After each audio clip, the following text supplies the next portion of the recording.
Last week, you guys had continued on in your journey to infiltrate, without a better word for it, into the Divine Destroyers group. After winning the Monster Division of the Colosseum, you were able to meet up with Zane Cloth, one of the lieutenants to the newly formed group. With your deeds showing off your combat prowess in the Colosseum, Zane definitely saw fit to at least talk to your group, though since it's only a show of your battle prowess, he would like to see how you act in the fields by giving you a mission as a sort of entrance exam for the Divine Destroyers. The task he gave on to you was to acquire a staff that a local dragon was in the possession of, as you know them to be an ancient brown dragon by the name of Grilleavfahrut. The staff in question being able to create massive forests and jungles, a useful tool as the Divine Destroyers are aiming to make a new world for everyone, much better and peaceful worlds without any sort of death or harm. Taking the quest onto yourselves as it being the best way to infiltrate the group, you geared up, sallied off, leaving behind Splasto after you spent some time bringing him to the city, and teleported your way off towards the most recent sighting of Grilleavfahrut. As his domain was apparently within or beneath a near mountainside, you teleported, or at least tried to teleport, 2 minutes away from the mountain. However, on teleporting there, something occurred during said teleport, and you were thrusted a bit further away. And along with your teleport being off location, you were also treated to another teleport as an outsider came across you and attacked you on sight. Dealing with the outsider that you knew to be a Kango, as you had seen one beforehand, you continued on towards the mountain. The mountain itself being bigger than a hill, but not exactly one of the tallest mountains, you went inside, and almost as if it was being too easy, you were able to see a stone tablet right in the front entrance. With the aid of Mogmi, you were able to understand that the tablet would allow you a sort of gate into a different plane, possibly where Grilleavfahrut normally stays. You began to investigate the interior of the caverns, going the western route first, as you always keep to the left wall, and you first came across a room full of City, a group of Fae-like women creatures who were in quiet study and copying of books. Aided with their dancing lights, we were able to converse with them, and they seemed very calm and inviting, even saying you could enter into the library of sorts as long as you cleaned your boots. Aiding them by having Mogmi teleport back to the city and buying them some books, they handed off a gem to you, as they said you needed these as the keys for the stone tablet to activate the gate. And from them, you got the green gem from them, and continuing through the western hallways, you started to move your ways northwards, where you set off a few traps, in the form of Joseph disabling said traps, so setting off, disabling, same thing. And taking that western hall, you went into another room that was seemingly barren of anything, and upon searching the room more thoroughly, were accosted by several stone hands coming out from the floors. Either through teleporting out of their clutches, repenting for previous crimes, or bluffing your way out, the animated floor let you go and rewarded you with another gem in the form of a blue gem.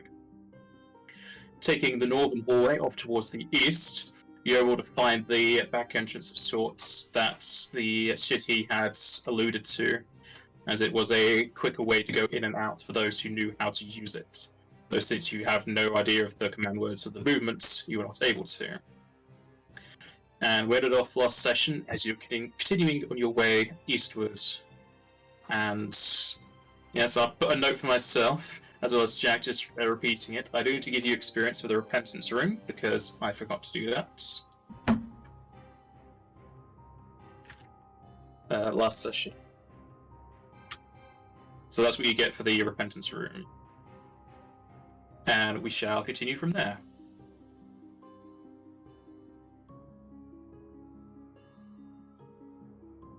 Just keep going then. Joseph is checking traps.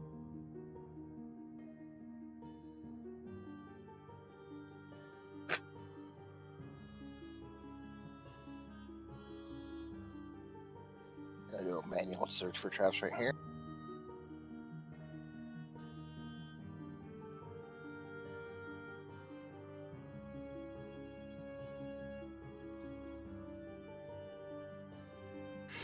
You still find 0 traps, and as you make your way towards the eastern end of the north hallway, you'll come across another hallway leading down to the south, possibly just the eastern side of that stone tablet. From here, you can make out a turning towards the east, as well as it's turning into a T-junction at the very end. Moving further to the first east turning, you'll find another room, though this one more lush with life, as the greenery even starts to grow into the stone floor.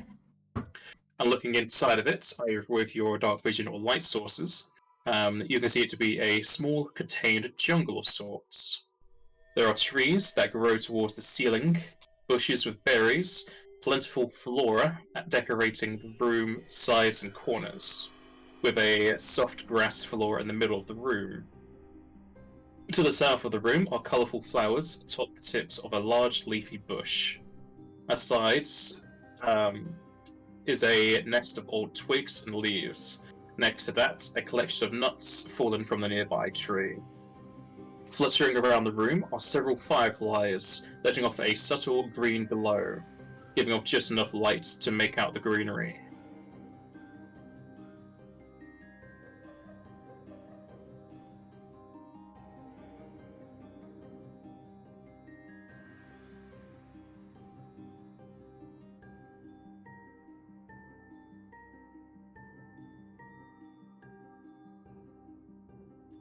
Shall we have a look around? Absolutely.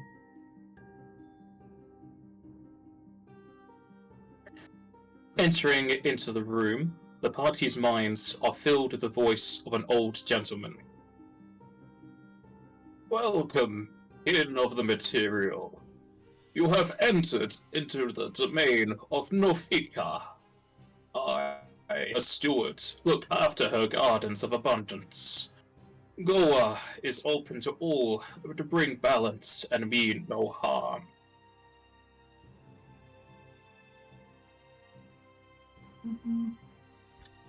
I think Mogme would kind of just look towards Kumanch and be like, do not eat the berries.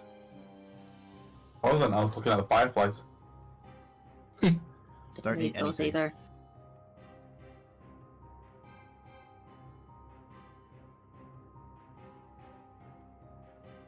Just kind of speak out and say, we mean no harm. We're just fair adventurers looking around for knowledge and ways of trying to find their master, the dragon whose name I can never pronounce. Grilleavfahrut. That's the one.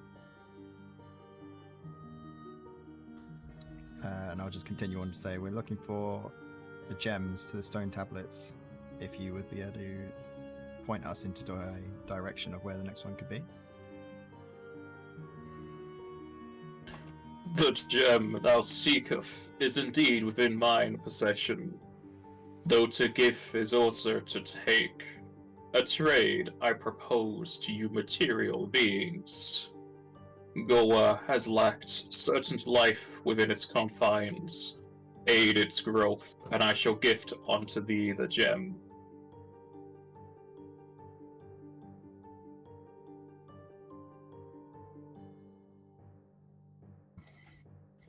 Now, what of ours is going to be a worthy trade or A natural, someone we can like we can grow, or an animal. animal, flower, seeds? And we got it. We have We any got of like those. great water. Technically, no. No water As spells. you're also searching the room,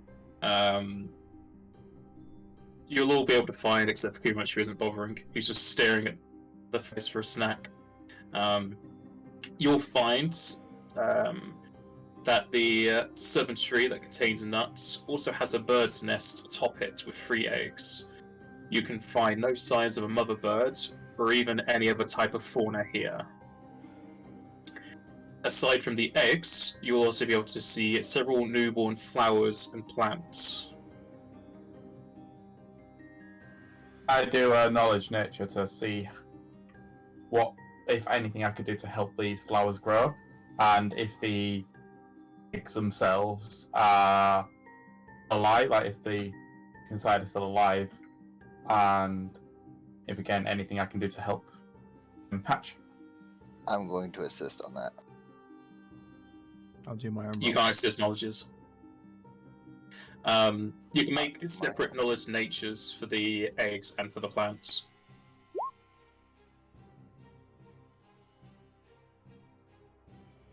What? So 2 different knowledges, or just 1 knowledge in general? 2 different. Well, that's for the plants because that's what I said first, and then Same here. Plants and then the eggs.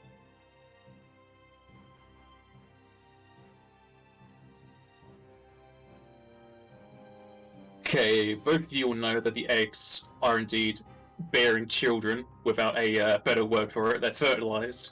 And you can surmise that they would be able to hatch if you're able to give them some warmth. The quickest way to do so would be via a fire-type spell, though I'm pretty sure all your spells are offensive and not really comforting.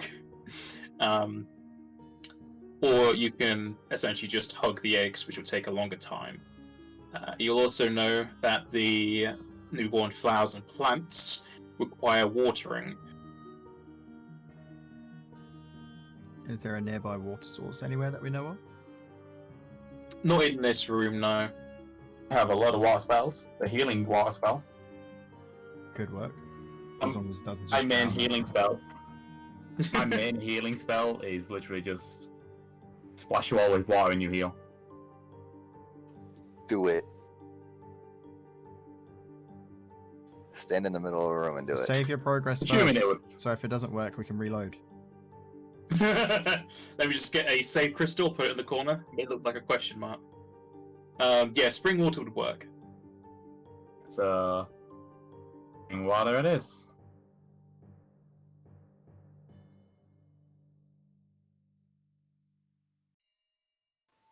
You sprinkle your allies and the flowers with the waters of Leviathan as people are healed from their damage, and you see the flowers and plants grow much quicker than they were before, growing an easy 6 inches taller.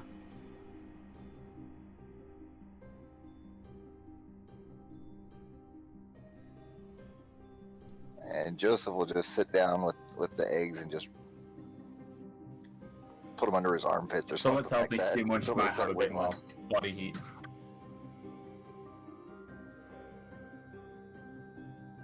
I mean, this would be a perfect time for your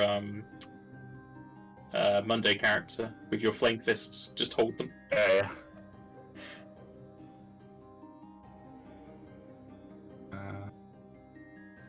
The only warm spell I have technically would be my cantrip ignite. That's it. Why don't we just make a campfire and then set them like within six or 7 feet of it, so it's not like, cooking them. And are we allowed to do that in this room? Fire can be a bit of a hazard. Yeah. Mhm. You don't And it would want to be require us to setting like break the trees. And that's kind of just wet everything around, making a Yeah, campfire that's here. true. It's not very possible. I have a fire ring and fire materia, but doubt those would help. Fire materia are warm. Oh. You remember that your character was there.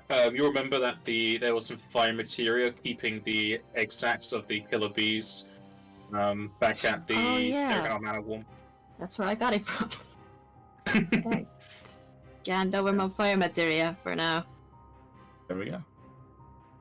To hell with that. Do you want to like pull it under a layer in the nest to warm up the whole nest? I've also got a fire materia, so we just set the 2 fire materia in between the 3 eggs. One might be good enough. Want to be cooking these eggs? we don't want to That's cook them. true. Oh, Definitely don't want to cook them. munch might, but it's a good day. Joseph will But make a where's- little nest out of his. Actually, no, it's already got a nest. We'll just put the Yeah, fire that's what I'm materia saying, just pull into it. the nest for now. Wait a little while.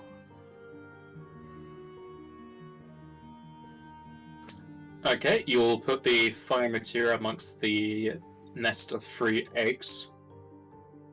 And you'll start to see the eggs vibrate and hatch. As you can spot 3 green chocobos, 3 green chocobo chicks emerging from the shells. Ah, Oh,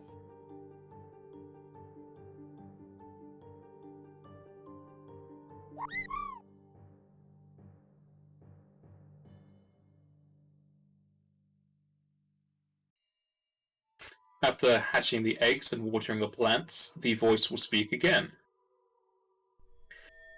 Those who nurture nature's growth, your actions speak of those who can bring life to the world. Take my gem. Our friend Grilleavfahrut will have your audience. After which, a bush will start to shake, berries falling to the floor, as well as a glowing gem. Picking up the gem will reveal it to be a yellow gem, possibly a topaz. It is the size of a fist and weighs 5 pounds, just like the others.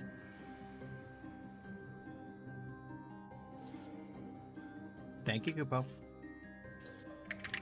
have a wonderful day, sir.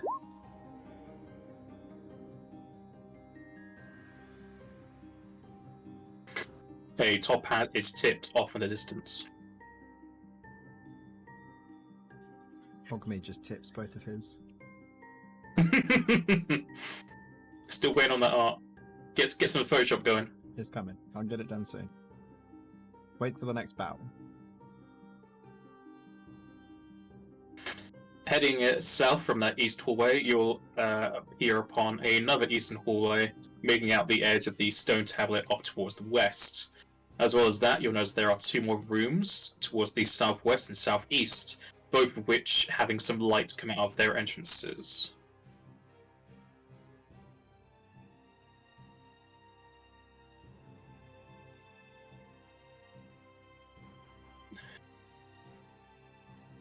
The furthest east room, just like I said before, there'll be light shining around the corner. And taking the corner, you'll find yourselves within a cozy room with a bookshelf, table with weapons atop it, and a table with several chairs. To the southwestern corner sits a table with several pieces of cloth, polishing supplies, under which sits a desk and a quill atop it, and a vial sitting beside it. Before Mogmi enters the room, he just brushes off his boots and makes sure they're not dirty. Even though he is flying, but he's just brushing them off just in case it's collected any dust.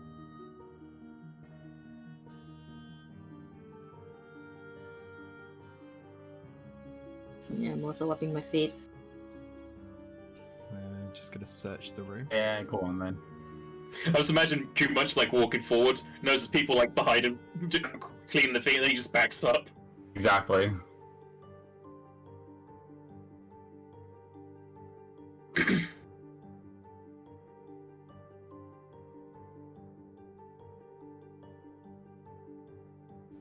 I would definitely like to read whatever's written on that desk.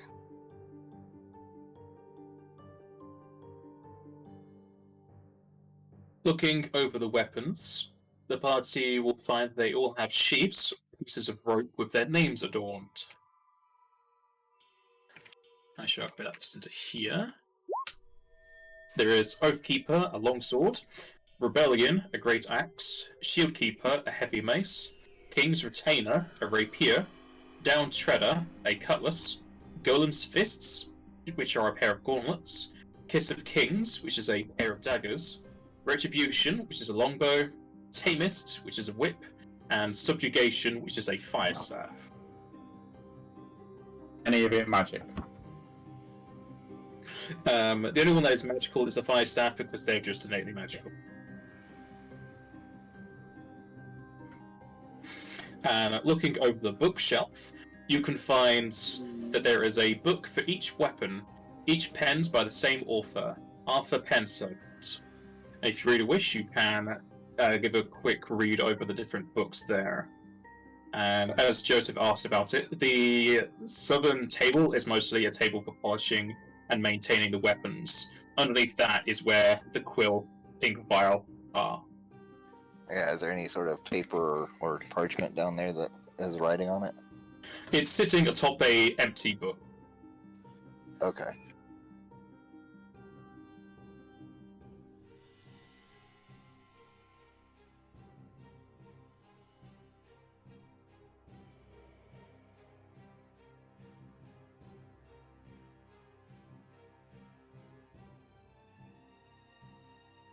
Amongst the books about each of the weapons, you can also see that there are several treaties of peace between nations, ceasefires in conflict, as well as execution orders.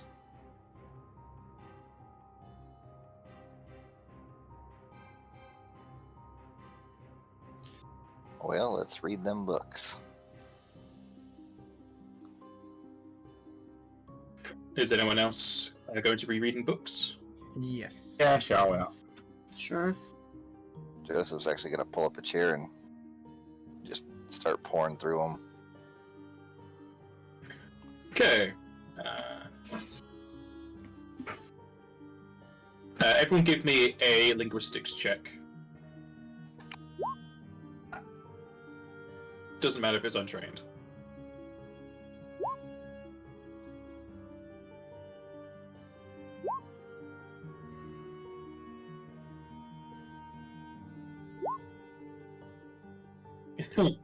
Alright, so Kumunch, you read one book. Joseph and Osa get 2 books between themselves, whereas Mogmayu reads the rest.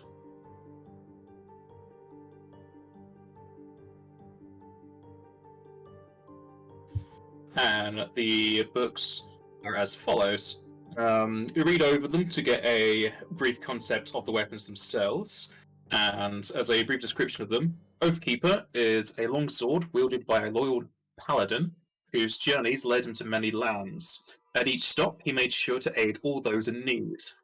Rebellion is a great axe wielded by an ex-slave who made it their mission to take down all establishments of power and control.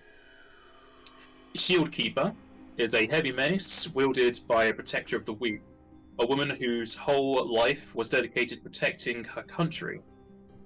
King's Retainer is a rapier owned by a king who sat at the front lines to many a war, instead of taking a back seat like many a commander. Downtreader is a cutlass wielded by a nefarious overlord, used as both a weapon and tool of intimidation to keep all in line. Golem's Fists are gauntlets wielded by a devout worshipper of Titan. These weapons saw daily use, as the one who wielded them had to fight back all who would mine the earth. Kiss of Kings are a pair of daggers stolen by a thief who would assassinate commanders of armies and kings. Paid a hefty sum, the thief eventually was killed by another and had the daggers stolen once more. Retribution is a longbow wielded by the vengeance seeker of old, used to kill warlords and marauders alike from a distance. Tamist is a whip wielded by a renowned slaver, Tamer. The blood still caked into the whip shows just how many it was used on. And Subjugation is a fire staff wielded by an immensely powerful witch. The one who wielded this took control over the whole known world.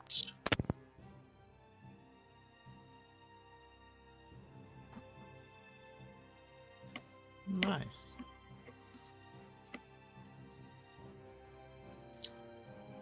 Okay.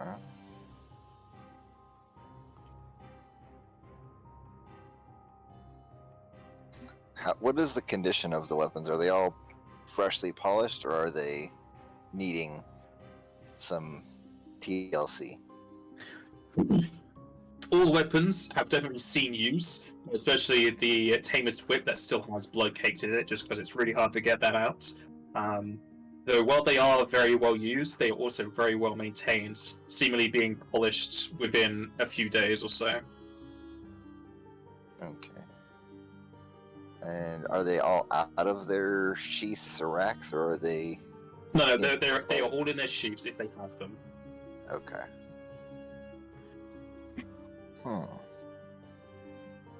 And just so you know, you can take them out of the sheaths to inspect the weapons because you asked.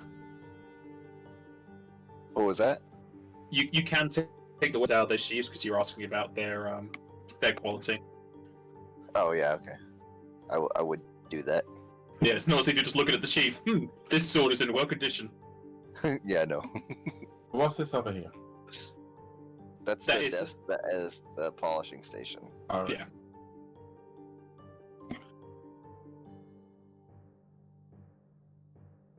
Is there anything behind the bookshelf? A wall.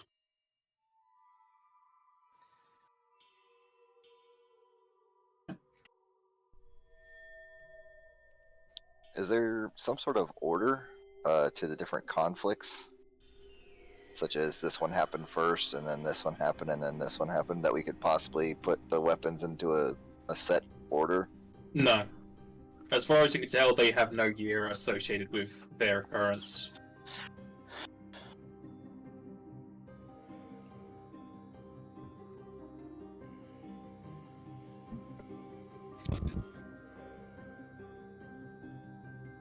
Hmm.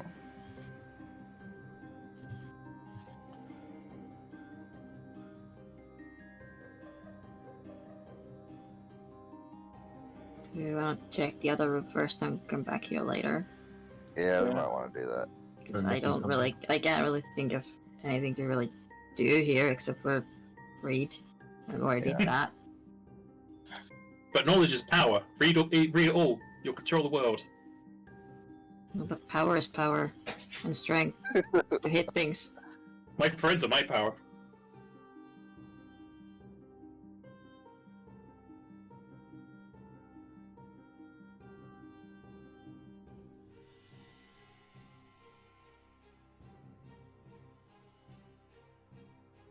Is Mobby just gonna sit there in quiet contemplation, or is he gonna follow the group? He's coming. Oh lord, he coming.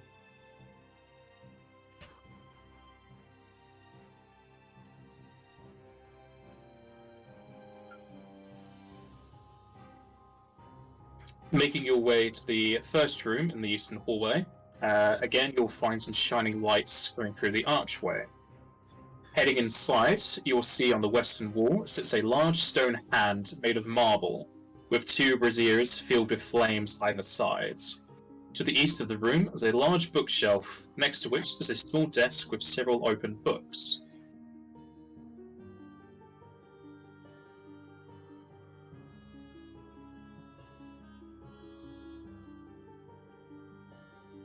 Does the marble hand statue look like it could be sat on like a chair? It's big enough to be. But it doesn't necessarily look like it'd be comfortable, like it wasn't actually made for that. Probably not, especially since the fingers are kind of curled in, so they'd be like pointing into your back a bit. Okay, I won't do that then. Check out these shelves.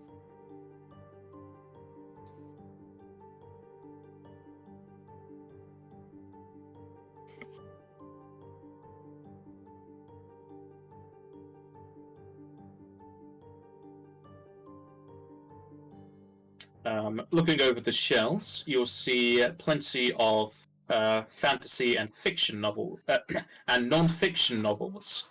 A lot of them to do with adventures of groups of people or individuals as they cross the lands. They seem very magical and fantastical. It's possibly another collection of books that should he. And Mogmi, as you approach the stone hand further, you'll notice that the small plinth beneath it has a plaque. Written on the plaque in common, it reads, "From the armory of armies, place onto my hand the tool that can put down any warrior and ends all battles with its strokes." Oh.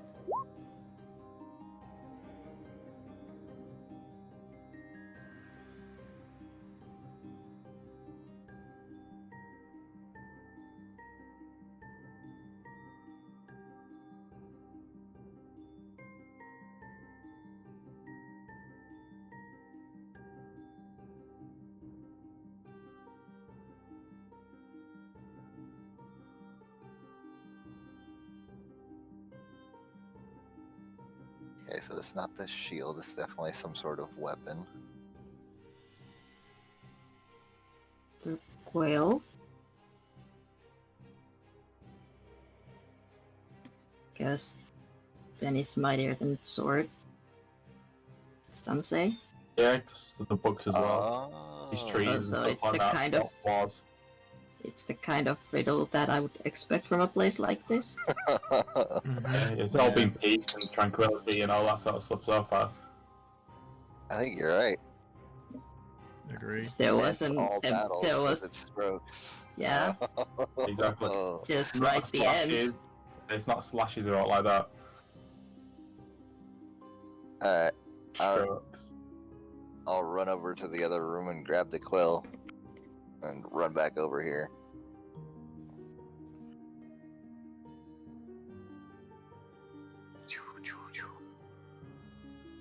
And then I'll set the quill down on the palm of the hand. As you place the quill on the palm of the hand, you'll see the quill light up slightly, as a name is almost etched in light in real time across the quill itself, as it reads Peacekeeper. The stone hand then clutches around the quill as it starts to shake and rumble. It descends into the stone floor, taking with it the quill.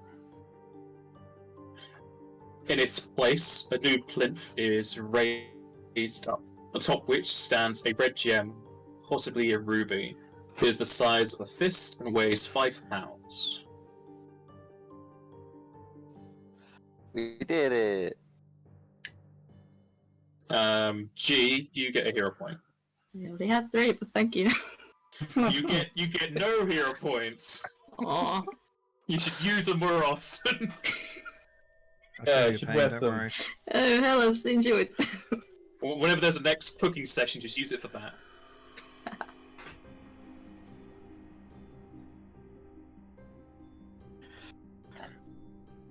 Well, that's all the rooms. We got 4 gems. Just need to see which way they all get put in now. Do you wish to look upon the stone tablet? Yes, please. There's a lot more than 4 holes for gems. Looking upon the stone tablet yet again, the text is still there, but I'll read it again.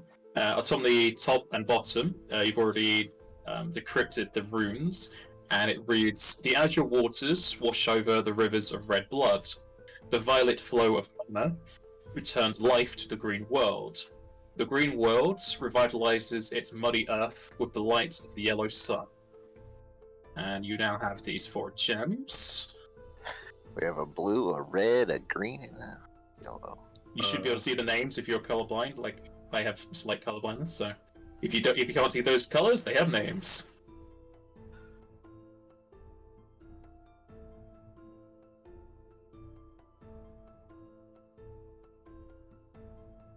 Pull it in. Right, okay. And the gems are the same sizes as the indents within the vats.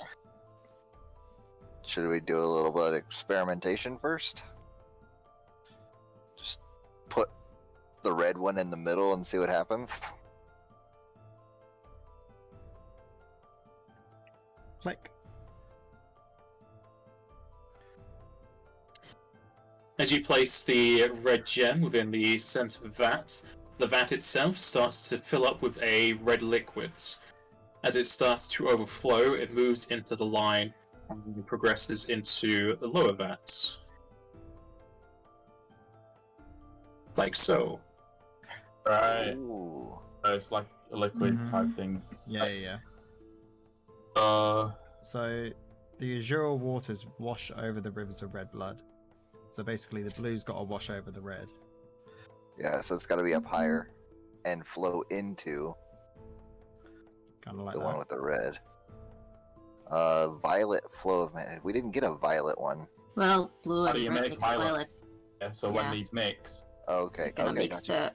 the Violet. muddy and the violet. then you put Okay. the green one below where the red one's leading to.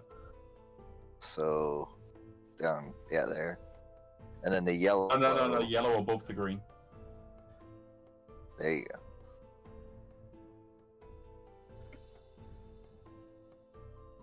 Three.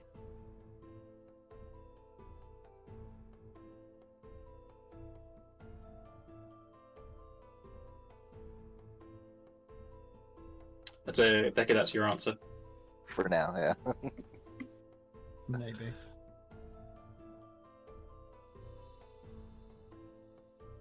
If not, I've got another idea.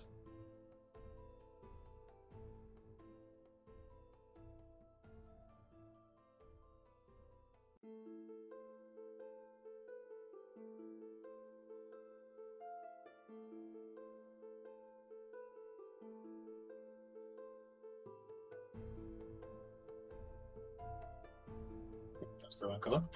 As the liquid forms amongst them, it seems that the liquid is pushed away from the gems as they're stopped from entering into the vats.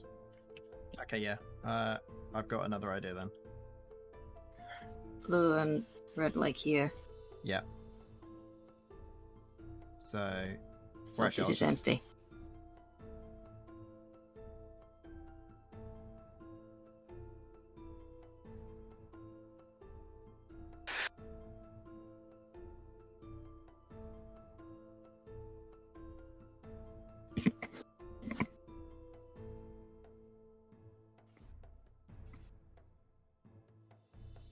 The red will fill up that vat, but it does not go through the lines.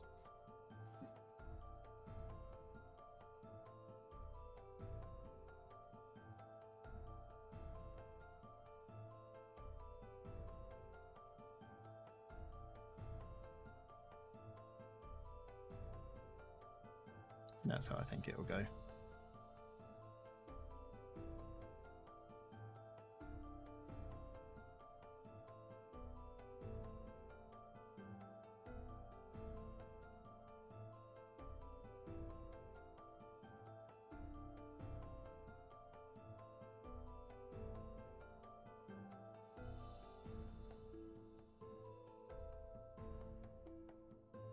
Yeah.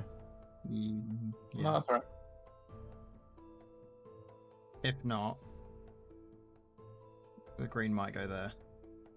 I know, this No, But no, I think it is right.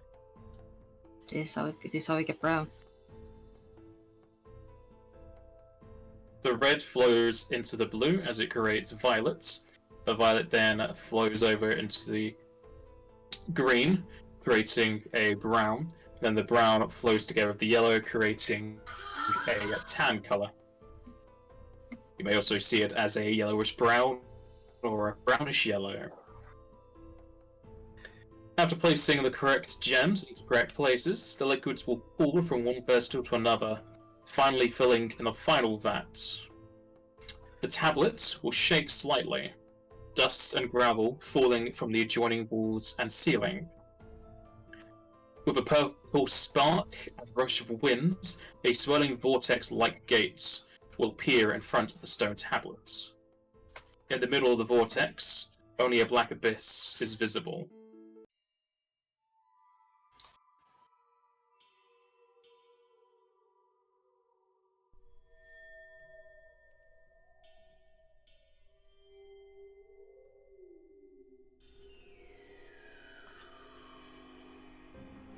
Is it safe to touch Mogmi? Only one way to find out, Kupo. Yeah, you throw too much into it. No. I'm assuming I was Mogmi, with his like time magic knowledge, knows that this is the plane shift spell. From your earlier spellcraft, you'll also know that this is the gate for the plane. So Mogmi will say, yeah, just step into it, it should be fine. As Mogmi Okay. just walks in first. As Mogmi walks in, almost as if they were minimized and walked all at once, they disappear into the vortex.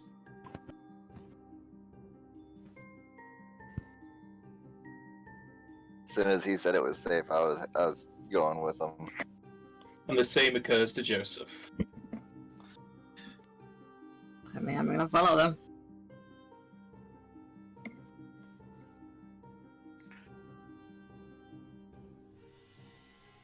I'd like to take this moment and say I'm ashamed in Jack for not saying Leroy Jenkins as he jumped into it first. As you all walk into the gates, you all die and need to make new characters. Sweet. Lovely.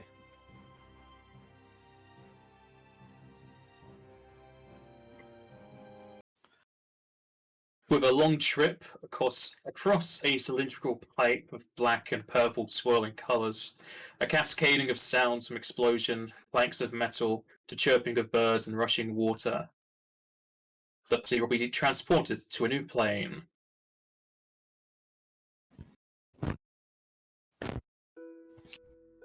With a rough exit, the party lands into a patch of grass, one after another, and possibly atop one another.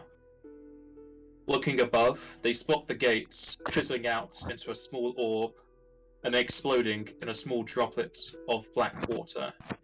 Entro, we can hear you messing with your mic or something. It's like a load of static and... Well, this is your wire. Maybe. Is that any better? But we're not hearing it now. Looking around, the party can see that they are in a very small clearing in a dense jungle. The trees are of varying heights, from 30 feet tall all the way to 300 feet tall. Their leaves are of varying colours, red, blue and green, to purple, pink and white. Seemingly with no correlation to their location, the colours are haphazard yet beautiful. The plants around the party's feet are just as aberrant. Square and triangle-shaped flora are in vast supply from red to pink in colour. Some flowers also have nuts nestled within their buds. Vines find their home coiled around trees, with thorns of ivory and silver sap that creates paint-like strokes across the trunks of the trees. Even the sounds are otherworldish, the chirping of birds replaced with harbored purring, ape-like chants that sound more like cat-cack and la-la. The smell of the air is strong, a thick scent of honeycomb and spiced meat, though no such bees or animals can be seen. Looking above the canopies, the party can make out the sky as a clear orange colour, adorned with a sight of a blue sun near the noon peak, and a pink moon on a slow descent past the horizon.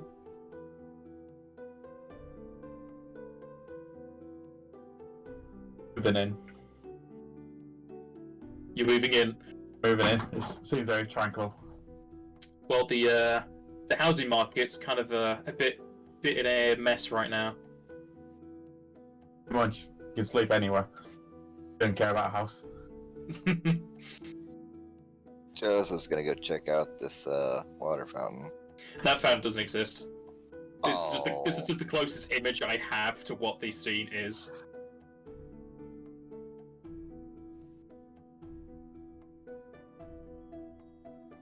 Somebody want to call out the dragon's name? Sure. Preferably the one who's going to be doing the talking. Grilleavfahrut?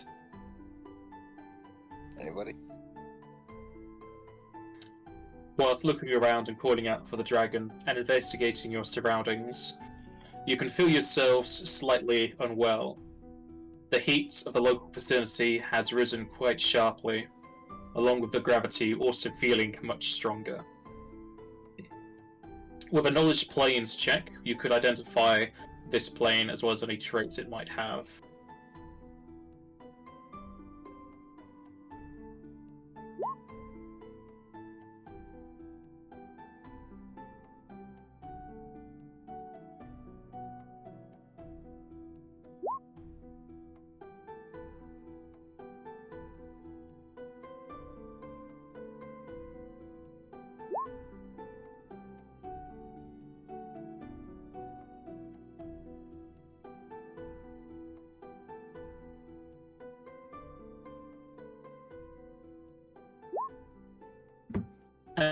As you investigate the plane, you will indeed know you're on a different plane, though thankfully it can support your life. And you can learn 8 traits, which is probably just maybe all of them. 1, 2, 3, 4, 5, 6, 7, 8. Yep, you can learn all the traits.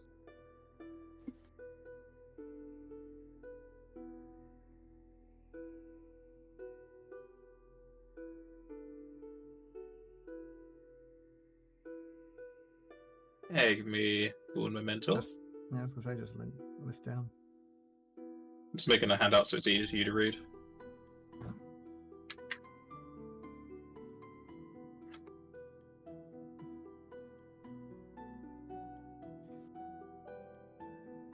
Okay.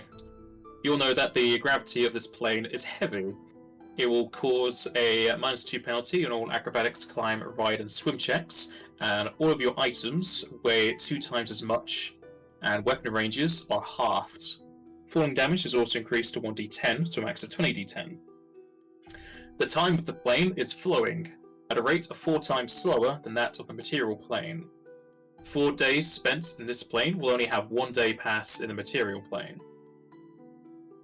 The temperature of the plane is hot, and is currently 95 degrees Fahrenheit. The weather of the plane is designed to only allow heat, rain, thunderstorms, and heavy winds. The realm of this plane is unbounded. If you were to reach one end, you would appear on the opposite end as if it were a sphere. The structure of the plane is morphic, allowing anything or anyone to change it and have it react accordingly, similarly to the material plane. So if you cut down a tree, the tree's going to stay cut down. The essence of the plane is mixed, having mostly a near comparable essence to the material plane, with a higher focus on earth and positive energy. This has created an abundance of life in both flora and fauna forms.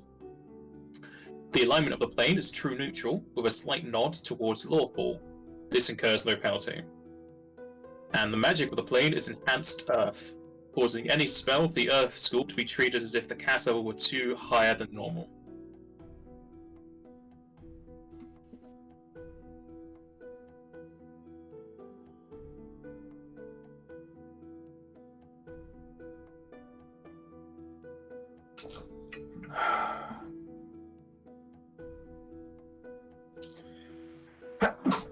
Bless you.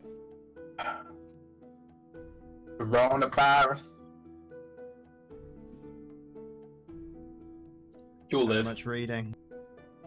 I mean, I did read it out, but yeah, there's a lot of information. Yeah, I know. Equipment.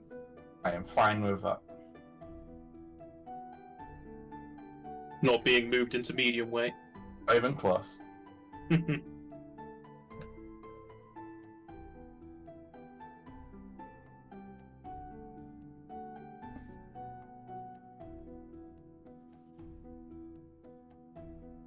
The medium load. Oh.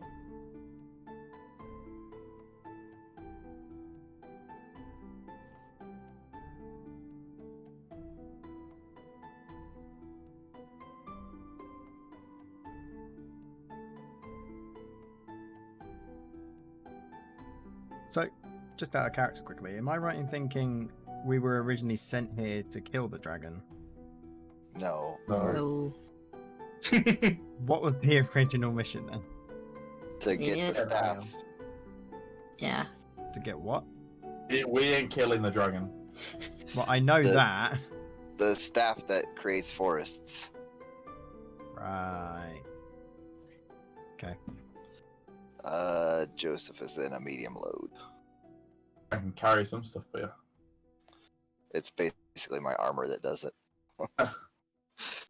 With my minus to strength, that my armor is now too heavy for me.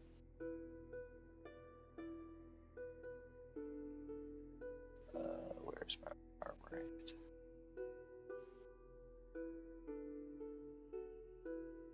Yeah, Well, but this if next- everything's double the weight, just my bag of holding puts me into heavyweight. Not heavy, but lightweight. I can hold it. No, medium weight. Wait. Maths. No, it doesn't. I'm still in light. Right. At the No, I'm very not. top of your equipment, just put in the misc option your current weight. The weight of your gear, that is.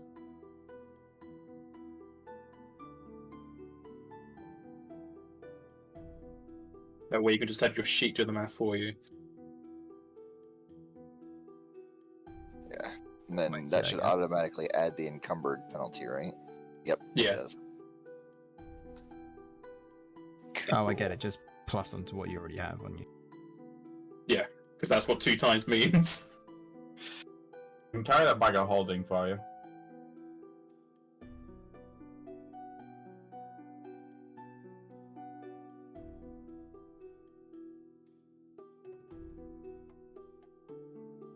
Yeah. And, I will allow Humunch to hold my bag of holding because it's way Oh, too whoa, heavy whoa, right whoa! You're gonna allow me to do it? now. Yeah. No, you can hold on to that. You can hold on to that. now. Mogme will look over and be Hang like, on. please, can you look after this? I'll see if I can grab Oh. some more soup from Joseph's mum if you want it. Show me a good meal when we get back. Sounds good, Kupo.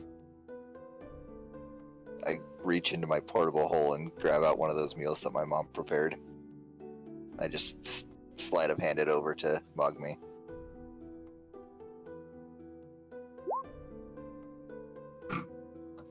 Go ahead, try to notice it. Damn it.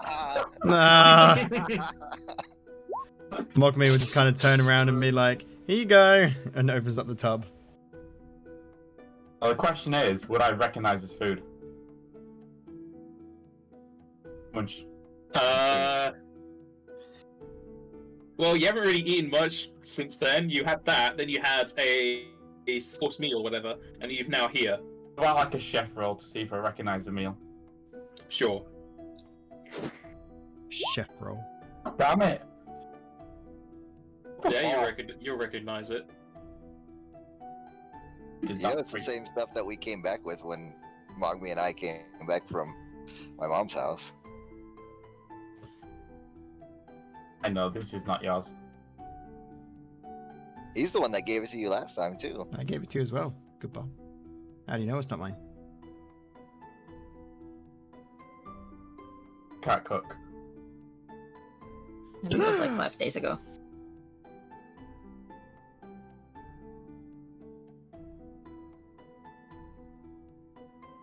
What should your bag of holding weigh, by the way? Weighs 25, and if it's double, it weighs 50. That's fine.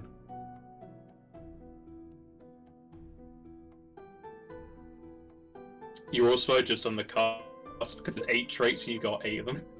I would have asked you to choose, but there was no choosing needed. In my other game, they don't even have noise playing, so they're not going to know anything.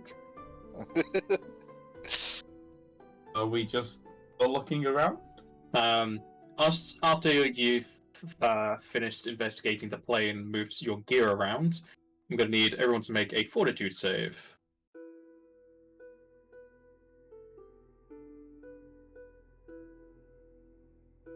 Ugh. Yeah. Oh.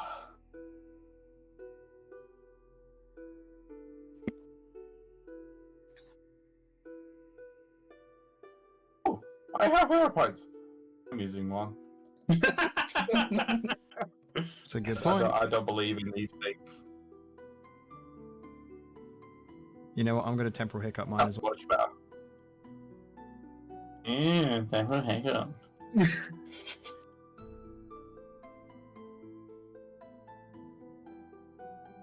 Says the one who would have done the same with luck points. Much better. But the Moogle re-rolled that one actually. So as you're moving the gear around, you'll definitely notice a sweat start to come across your brow or thicken your fur, as it is a very hot location.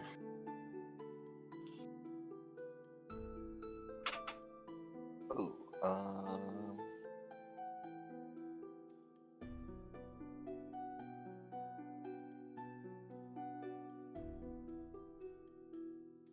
there is.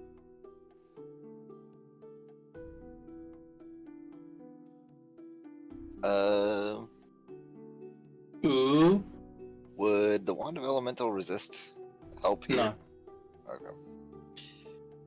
It would be endure elements. Yeah, that's what I thought.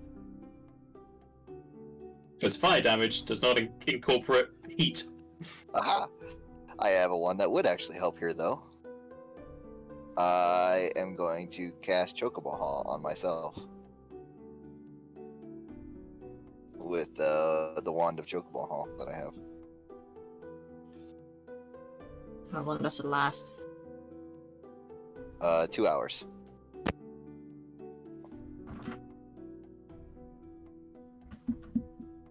Can I get one of those as well? Yeah. And it's a level 1 white mage spell, so my wisdom is definitely high enough for that. Yeah, 11. So He I'll cast on take... Mogme, he can just carry his bag then. You want to do it? I mean, So 3. I doubt you're 3 gonna use it any other castings. time. Go Uh, for it.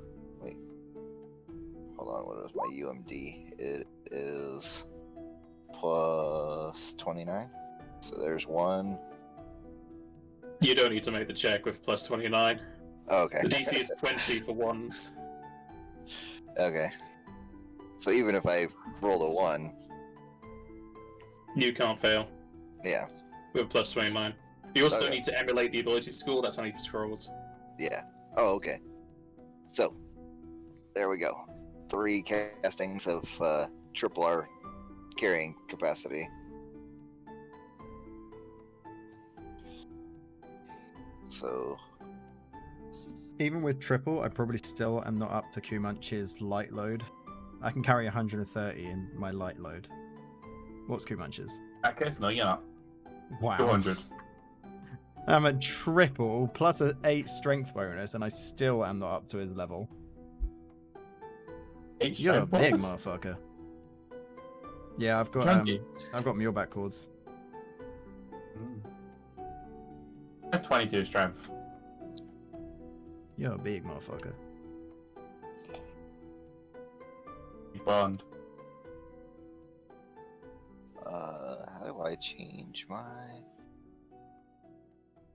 Well, I guess rather than just standing around here, Mogme would try and call out for the dragon once again.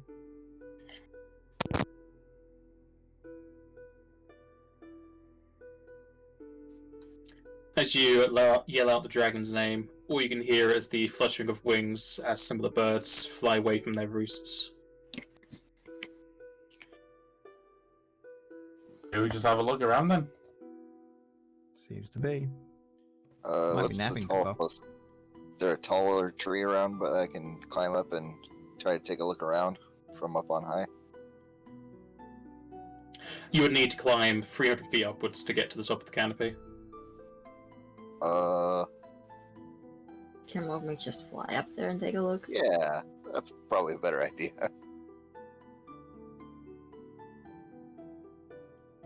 Mogme would just fly straight up. He's still got his spell casted on him.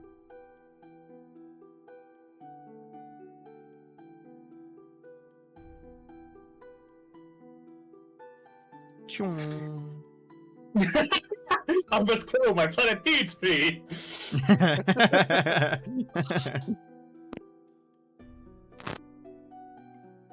As Mogme flies high up upon the canopy, Does anyone else on the floor wish to do anything? Search around down here, see if there's anything. See, If there's any what? just anything that we can see down here. Like paths or anything like that. Right. I Yeah, can do survival road. or perception. Yeah, you can look around for paths with perception if you don't want to be using your survival to look for tracks. Which Can I still do that? Already rolled. Perception can also be used to look for traps. Pierce? I'm pretty sure I said tracks, not traps.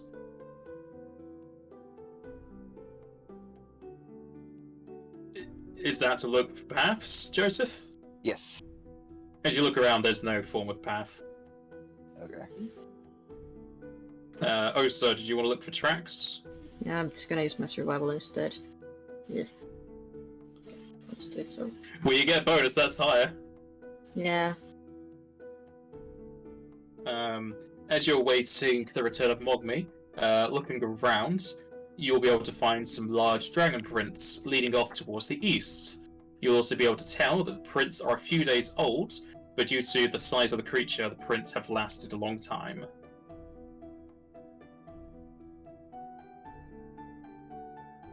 And Mogmi, as you stride atop the canopy of the trees, all you see is a rainbow flush of colours of the treetops, seemingly in a very dense jungle. It's hard to make out any clearings.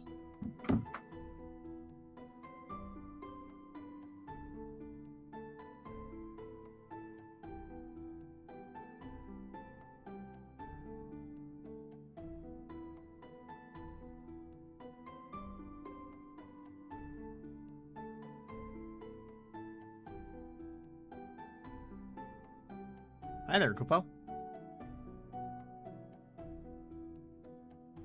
Did you find anything? Nope. Just a lot of pretty colors, Kupo. I found dragon prints. Went up to the east. Well, we got nothing else to go off, Kupo, so I guess we just have to go with that.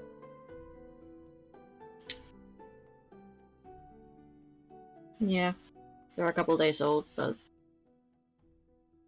That's what we got. don't know where else to go. So we can lead with Kupo, so we'll have to go.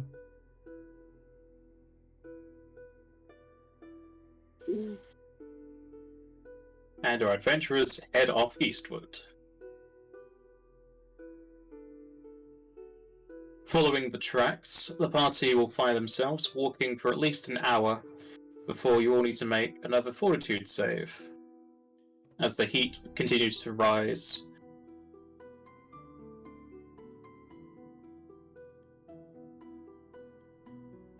Ew.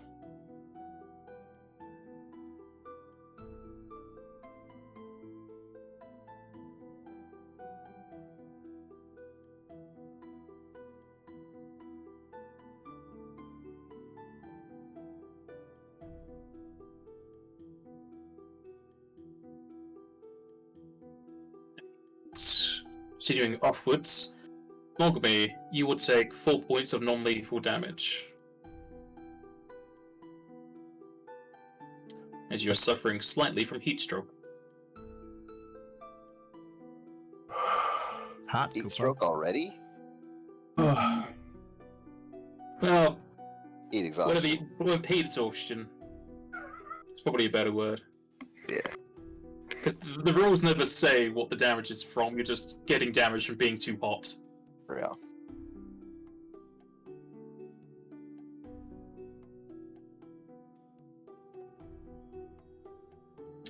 And with your traversal through the plane, you can all make perception checks.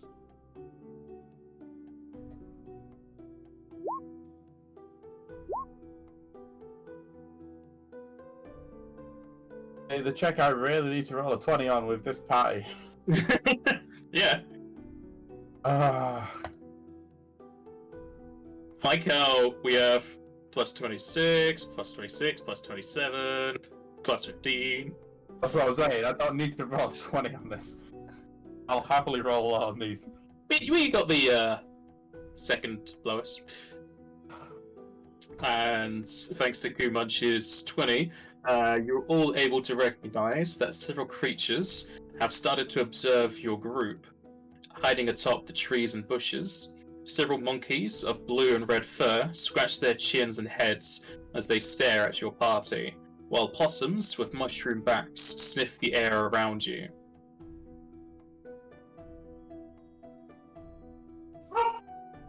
Well, apparently there's also a dog. Sorry. Is I definitely didn't listening. know. Monkeys bark. They might do in this plane. That's fair. Yeah, Kumut will be definitely licking his lips. Given all Seeing possibility. the ravenous queue, the animals will scurry away.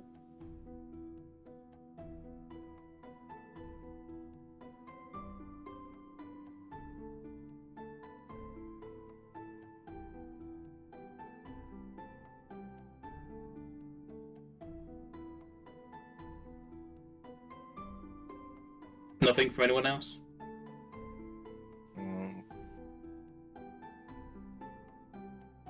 We could try to be a little bit more stealthy. Some of us can. I feel like Nakupo. You're funny. Tremor sense.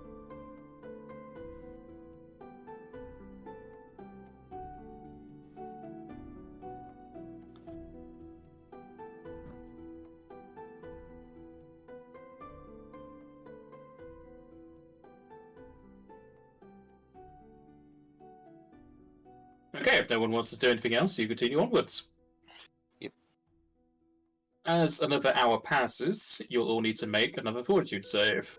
The temperature rising to around 110 degrees.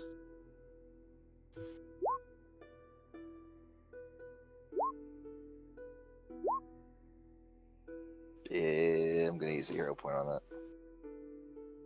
It's just against the heat. What's for the hero points? Well, at first I didn't know what it was against. Ah, that's even worse. Okay, well, that's useless.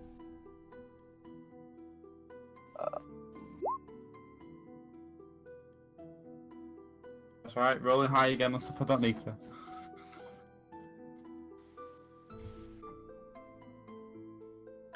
Joseph, you will take 3 points of non-lethal damage. Okay. As your group has traversed in the heat for 2 hours, you both start to find that your clothing has become soaked in sweat, as well as your boots slippery on your feet.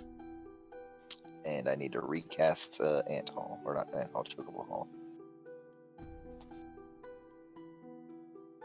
So I will take 3 more charges off the wand. Alright. Seeing the state that you are in, a monkey will approach the party. Its blue fur reminiscent of the blue leaf trees up above. And, if allowed, it begins to poke at the character's arms and legs. An inquisitive look on its face. Sense motive? Sure. It's a monkey.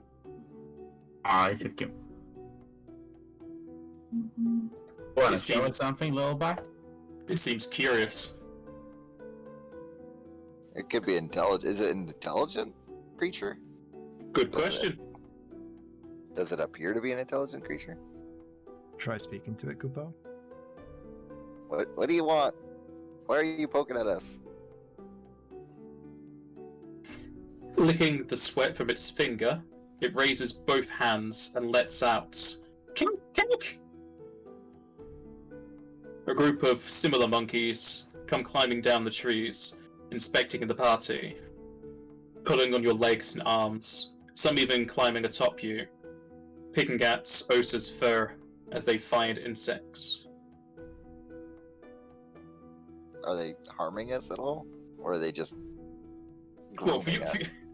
for your group, it's definitely not harming, but for like non-muscular people, it probably would hurt how they're pulling. It doesn't seem like that's their intent, though. Okay. Mogmi would kind of just look over them and just speak in common and say, in quite a simplistic way, and say, "We're looking for dragon, Kupo. Point in direction. Take us to Master Kupo." Give to your leader. Take us to your leader. Mokami will like find a Yes, stick and like, draw a dragon in the ground. Because the slower you speak, the more likely they are to understand English. Yeah, exactly. That's how language works. Mugme, as you try to converse with one of the monkeys, they definitely look at you as if they are listening and giving you their full attention. They are definitely a lot more nicer than most people you know. And it seems to understand you, at least it's listening to the point where you'd think it knows you're trying to say something. It then moves its hand and takes a hold of yours as it starts to pull you into the forest. We'll just look back at the party and say, "Follow me, Kupo." I don't know about that. Is the direction the same as the tracks pointed? He's leading you more towards the northeast than east. Follow the Close monkey, enough. but not us. So. Yeah, close enough. Don't follow.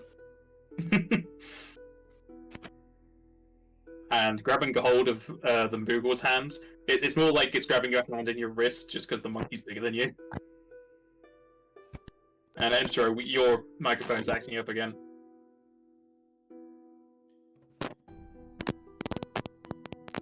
Yeah, it definitely sounds like there's something wrong with your wire.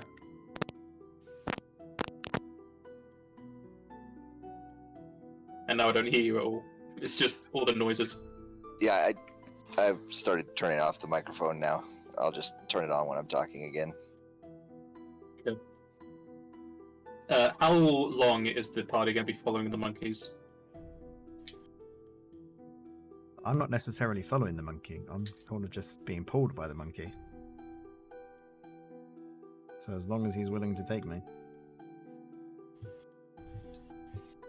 He just takes you to his home. I'm not bothered.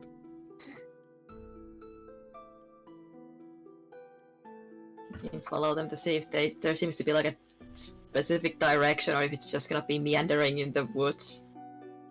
Is there like a purpose to this?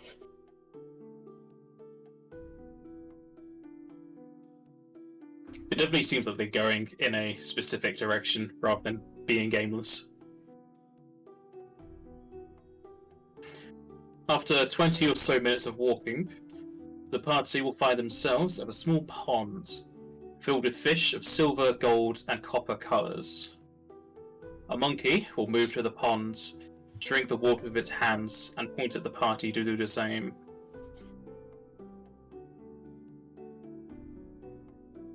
Mokme would be like, I'm not a fan of water, Kupo. Joseph will walk up to the water and test how warm it is or cold it is. And then if it's cool, I'll take a drink. The waters are lukewarm. I'll take a small sip. Well, first I'll see if it's drinkable. Like, can I roll a knowledge nature to see if the water's actually drinkable for us? You can do, as it Joseph drinks it. That's his problem. No, you do the same with survival. Yeah.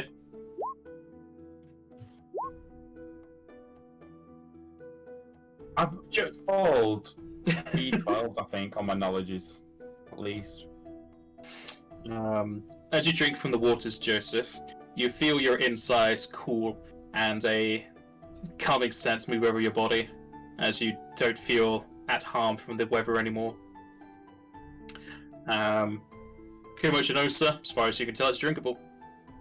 Ooh, this is good water, guys. It doesn't taste that great, but once it's inside of you, it helps.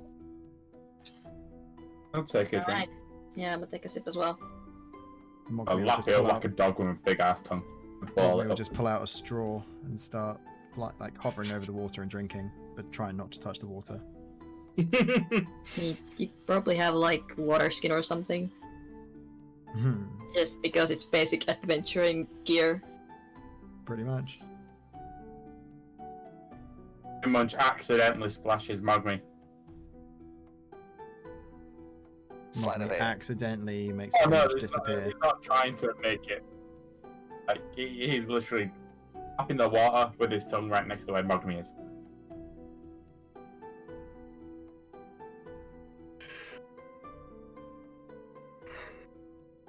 I'm gonna replace my water skin with the water from this source. As you all drink from the pond, you definitely feel your bodies are a lot more durable against the weather as your insides cool down. Both Kuma, well, anyone who has it can roll spellcraft.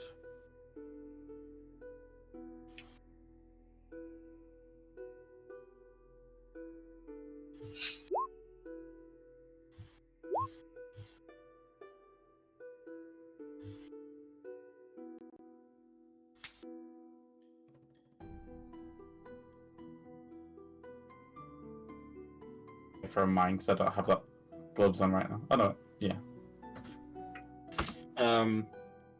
Okay, you'll both be able to identify that the spring is giving you the benefits of endure elements.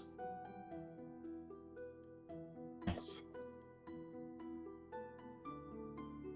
Mogmi will sort of like bow and have a really big smile on his face towards the monkey.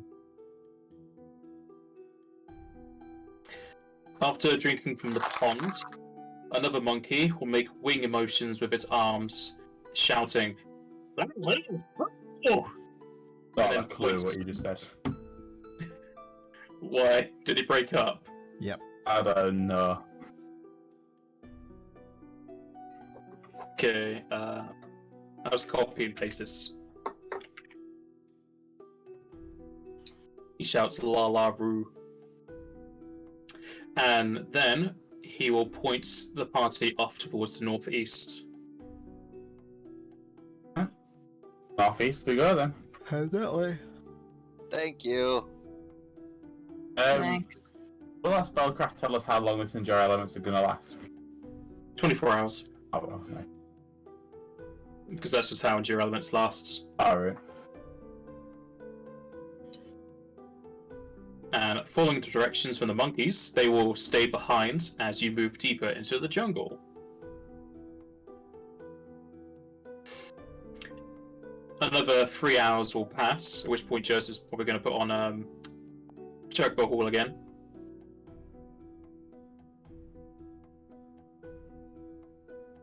Was it 1 hour since the last time or 2? You cast it on the second hour, and then another 3 hours are passing now.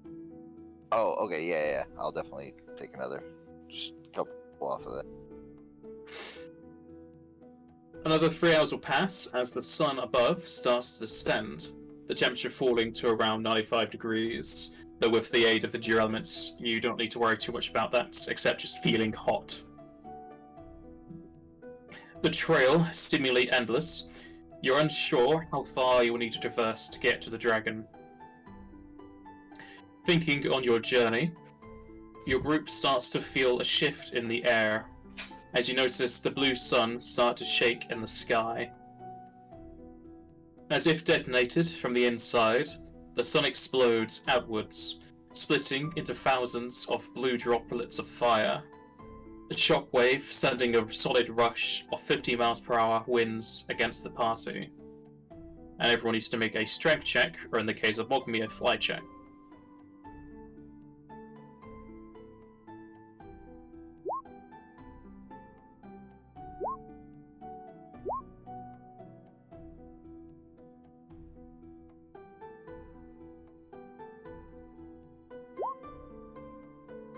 I like how the person with the high strength rolls the lowest. Us?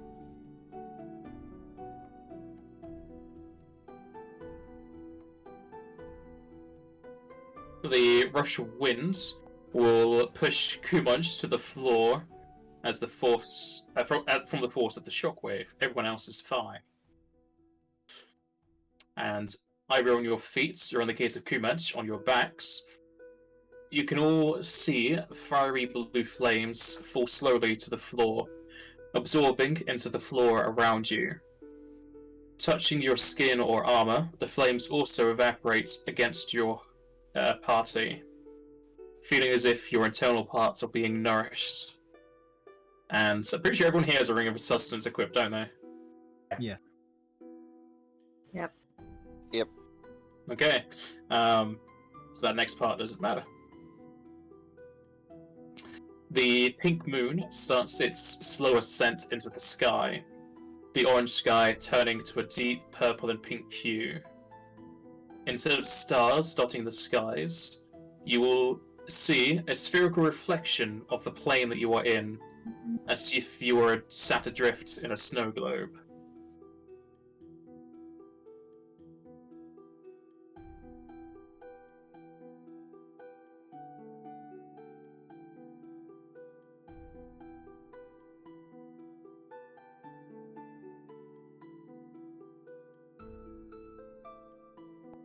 No response?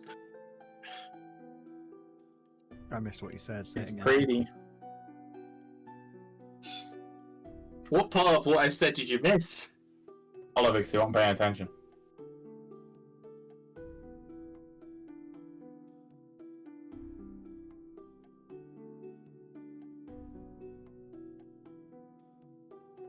So pretty convenient. Really part. Oh, Ooh. It's dark. Oh. I am touch. What just happened? Is it nighttime? He just said the sun literally blew up. Right. Yes. That's the bit I wanted to hear. So That's what happened before. Okay, I'll say it again. Moon goes As boom, moon goes up. As if detonated from the inside, the sun explodes outwards, splitting into thousands of blue droplets of fire. The shockwave is what sent Kumach to the floor and what made you make a fly check. And you'll see that the fiery blue flames of the sun will fall slowly to the floor, absorbing into the floor around you, and it will also evaporate against your skin and your armor. The pink moon starts its slow ascent into the sky as the orange sky turns into a deep purple and blue hue. Purple and pink hue.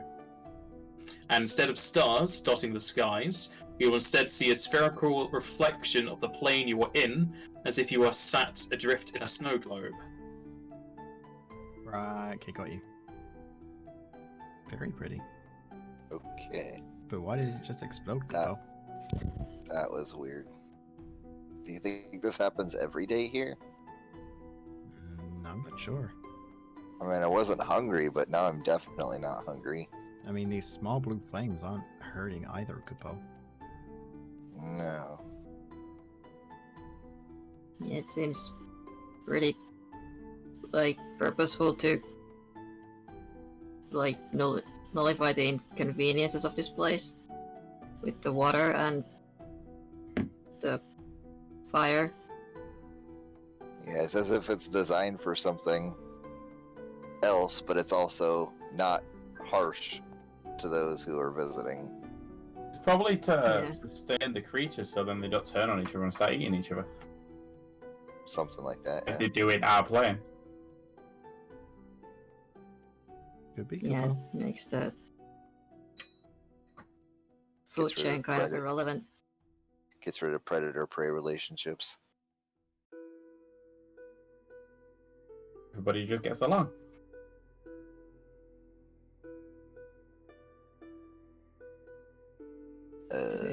Do we keep going, or do you wanna Just wait down for the night if this is what this is? Well, as you guys are composing yourselves from the sight that just occurred, you will start to see blue fireflies appear amongst the jungle. Starting at the floor and trunks of the trees, they will make an incredibly slow ascent to the sky. Yes. The jungle itself is harshly dark, though still full of colour. The reflections of the moon, the dome that encases the plain, and the fireflies fill the world of dim, multicoloured lighting. The vines, hugging the trees, start to open up their roots, showing off insides full of waxy fluorescent sap of silver, enlarging and shrieking as if it was breathing in the night air. While lacking a sun, the plane still feels hotter than the material plane, though with the occurrence of nighttime, the heat is combined with a high level of moisture in the air.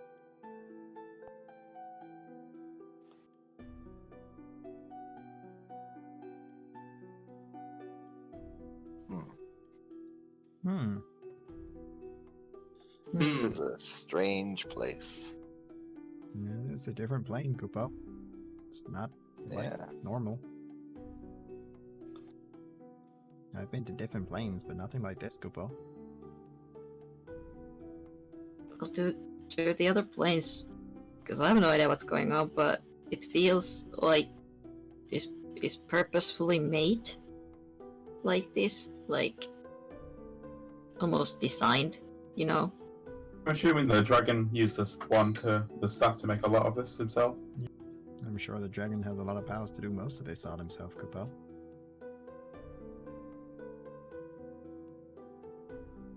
I think we best just find him, Kupo.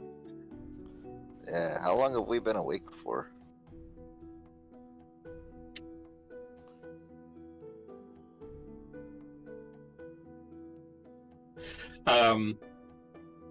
In this plane, you've been here for 5.5 hours. And aside from that, you were in the mountain. Everything before that was about an hour and a half. So like 7 hours so far for Yeah. Still got quite a few We st- hours before I get Yeah. tired, Kupo. as long as everybody's okay to keep going, we can keep going. Yeah. Yeah, I'm good. There Let's don't just really keep heading seem to be any, northeast then. yeah, don't seem to be any dangers either, so Yeah, I hope we're not being lulled into a false sense of security, but as long as there's no present danger, we might as well keep going until we get tired.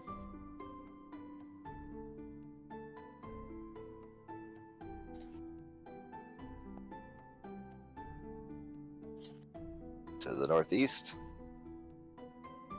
let's keep moving.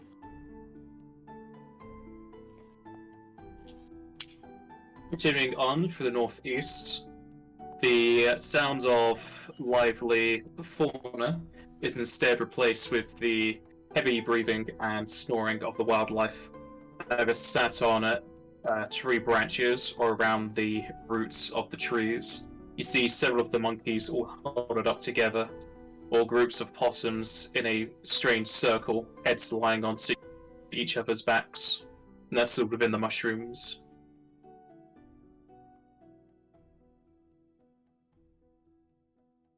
Do any of the native creatures seem to be avoiding anything in particular? Like the roots of the trees that seem to be breathing now? It's not the roots of the trees, it's the vines that are wrapped Oh. around the trees. Are any of the native creatures avoiding the vines or anything else that we can tell? Well, they're definitely grouping up, it seems like, but As far as you can tell, there's no obvious avoidance of anything. You know, are they Okay. just sleeping out in the open on the branches and stuff? Oh yeah, a lot of them are very easy to see. okay.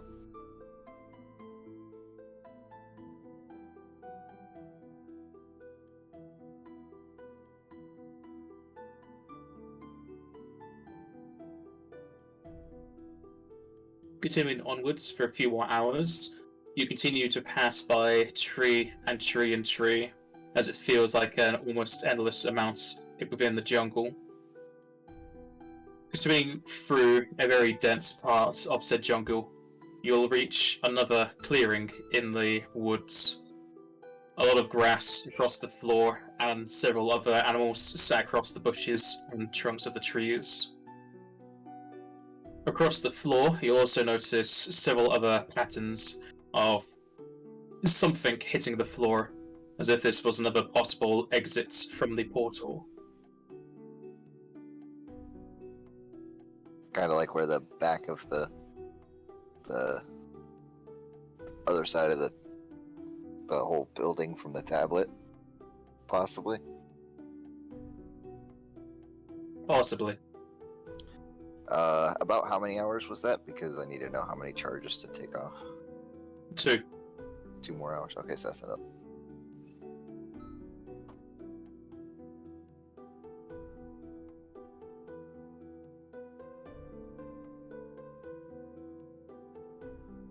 And as we come to this point, we shall have our break here.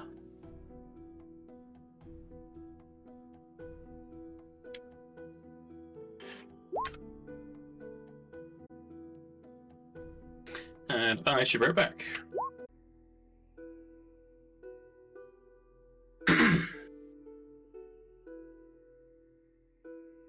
Okay. We get to the right place. So 2 hours have passed, and you reach another clearing in the woods that you assume to be another exit from the portal.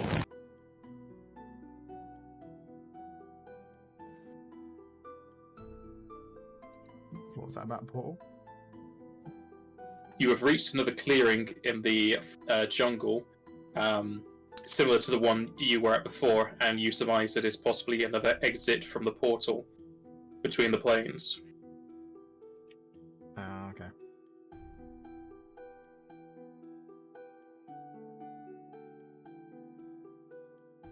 Guess we just make our way over there. But we don't. You're already there. Oh, yeah, no, but I mean, we don't want to really exit the plains yet if we haven't found the dragon.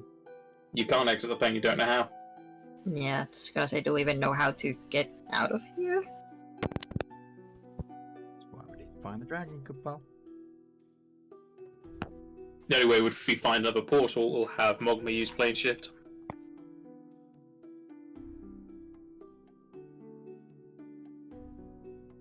Are we starting to feel tired like we normally would, or is it? Yeah. Or are we still fine? Okay. You still require rest. Only about 2 hours or so, most of us.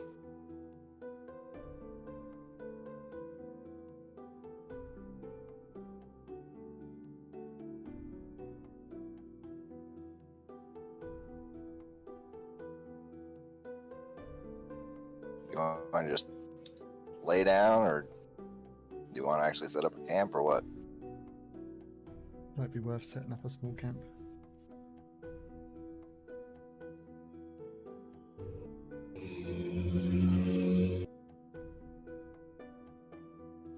Probably don't need a fire, it's warm enough. Nope. And there's still plenty of light around.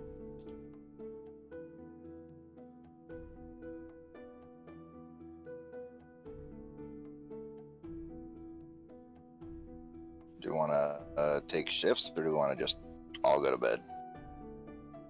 I'd still prefer to keep watch. Alright, how about Osa, you and me take turns while everybody else sleeps? We both only need 2 hours, right? Yeah, All of us only need 2 hours. I think all of us only need 2 hours. Yeah. But that, I mean, so that we only need 2 shifts. Basically, yeah. We're still probably gonna end up resting for 4 hours anyways, just so the person who's on first shift gets their sleep too. That's how it normally went.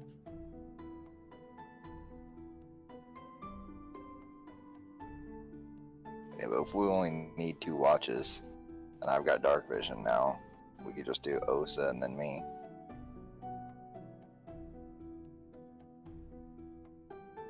Yeah, I'm good with that. That way, the extra 2 hours that Mongmi's awake, he can start working on projects if he wants to.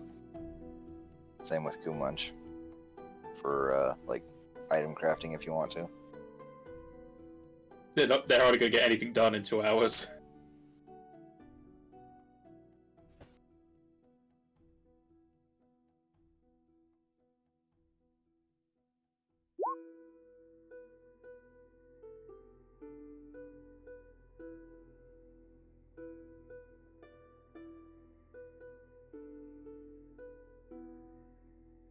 Just be.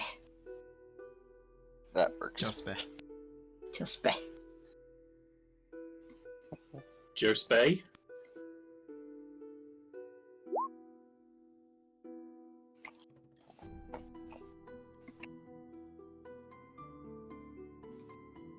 Yeah, I'm fine with that. Sounds good, Kupal.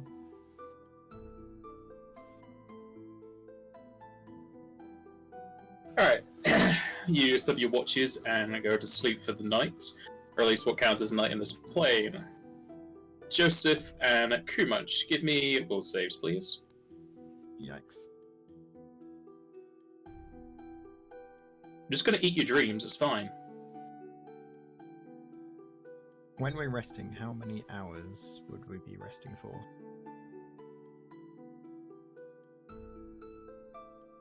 Why? Calm mind. You don't get clear mind if you're asleep. Okay.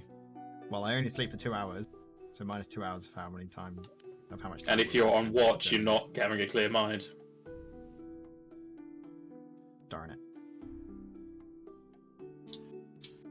Unless you want to have a very bad watch where you're not paying attention.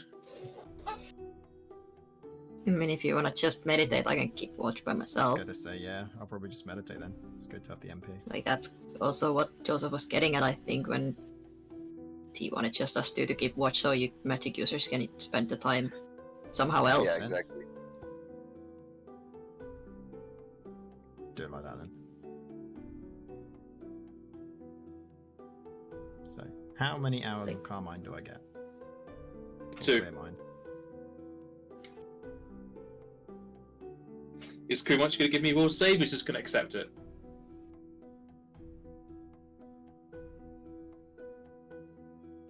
Did he ever say he was actually back? I mean, he never Someone left. check. Yeah, he never left. Oh. During the Sleep. break, at least. He also even said he never left when I asked if everyone was here.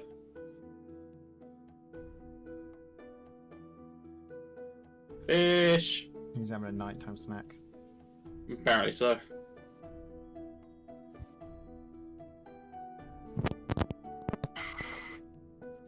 Yo. Heal it up. I heard him breathe. And now we're getting static from you again, Intro. As if you've thrown your headset down the stairs. That's really weird because my microphone was off. Magic. What do you need? Oh, there he is. I will save. Yeah, so you will save from you, Fish.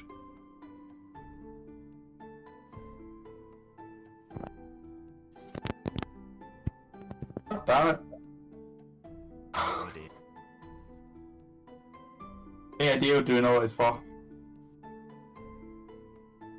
It's for sleeping. So Joseph is fine. Gengar's coming to eat your dreams. They do taste rather nice.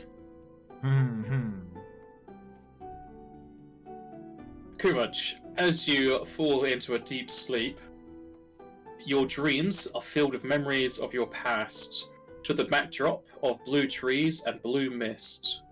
The dreams are vivid, with you feeling like you can interact with them fully. Your dream in particular is a jungle with several trays and tables full to the brim with food. I'll Along- interact with them fully. Along with the feasts for your stomach, you also see several other adventurers dining on the foods, as well as trolls in the background. Some of the faces here or there you can recognize at a glance, though others you didn't really pay too much attention to. Though you do notice off in the background the hazy image of your party members conversing with the party-goers. It seems you're remembering your time at the Arcbreak Hall when you first got the mission for Roegadyn Manor. Oh, they were good. Some food there.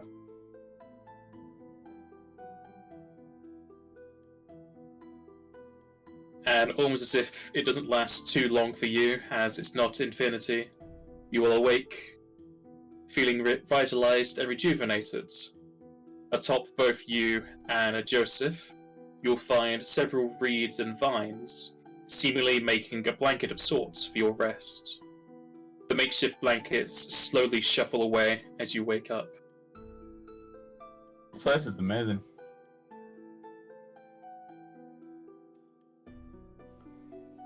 Did I notice the the reeds and vines Yes. creeping up on me? Oh man.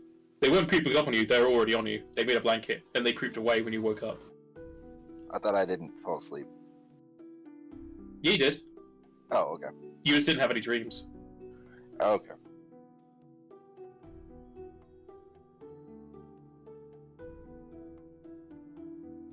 Did we not notice the vines and stuff on them? You can roll perception. But Mogmi's currently going, Yeah, you'll notice it. You see the reeds and vines slowly creep up on top of both Joseph and Kumach as they're resting. Mogmi? I Should- can Should we worry about that? And point out the foliage that's happening. Probably. Just gonna try to brush it off of Joseph. You can make a Knowledge Arcana if you want. Yes.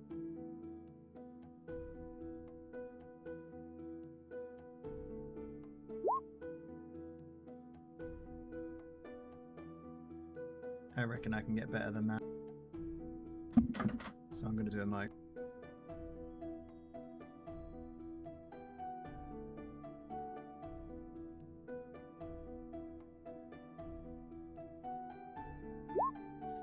Damn it. Well, plus 8 to that anyway.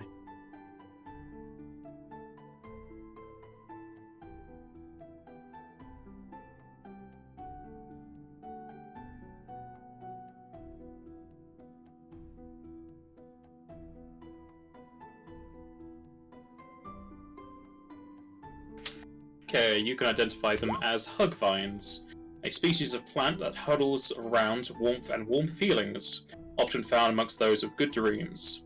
They feed solely on heat and are not harmful. We will pass the information on to Osa and say, don't worry, they're friendly. Okay. Just gonna leave them alone then. Just as she keeps her watch, she's just gonna glance back at the sleeping people every now and again, just feeling very conflicted about everything. It's been too long since Osa's been able to kill something. Well, it's more like the survival instinct fighting against everything this place is. This place is Like, yeah, it's um, so nice and comfortable, but it's also wilderness, and wilderness is not nice and comfortable. And it's just against everything that she's learned in her life.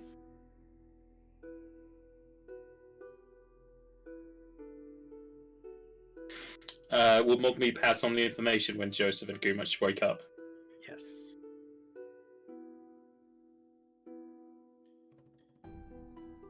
Had a good dream.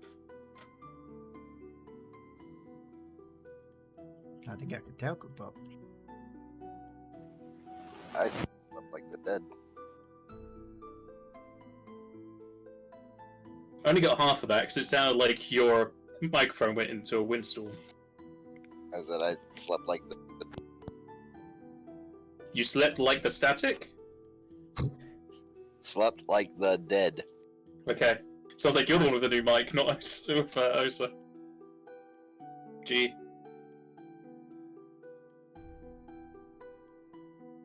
So do you change places and have Osa and Mogmi go to sleep? Agreed.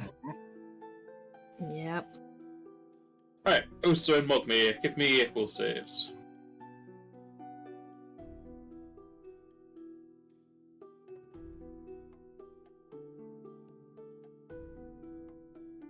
Can count on the time mage to have a high will.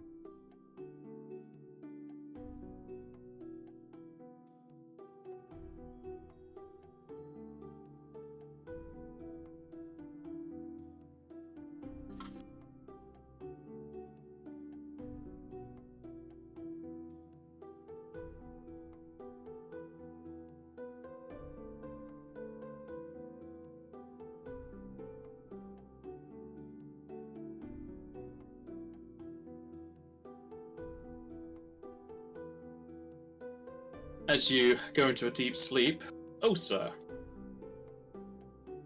You will have your dreams filled with memories of the past to the backdrop of blue trees and blue mist. The dreams are vivid, with the characters, with you feeling like you could interact with them fully. Your dream in particular is of a time in your youth with Zera, as she was teaching you a new dance of the tribe you are home to.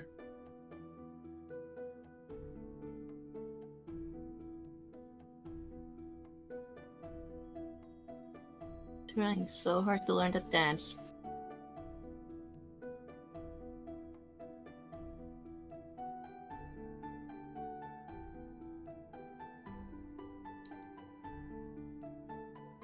Whilst you try your hardest to learn the dance, it seems you can't keep in rhythm with Zera.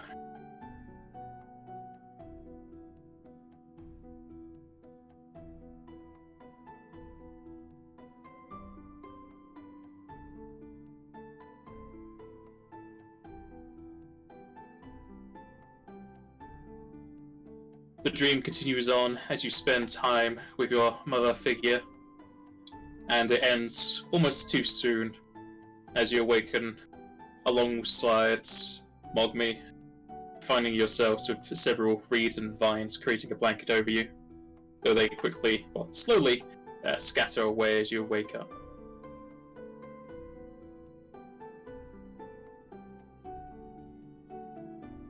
Nice.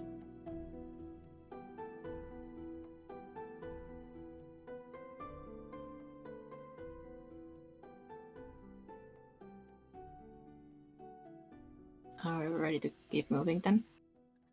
So goodbye. Yep.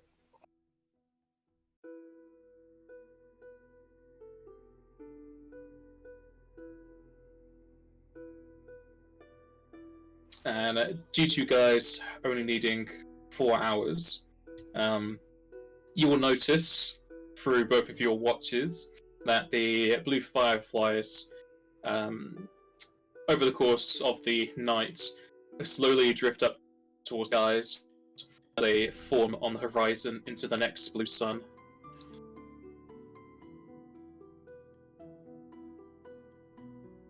As the new blue sun starts to form itself, it will yet again radiate light and heat onto the plain, with the pink moon starting its descent on the horizon once more.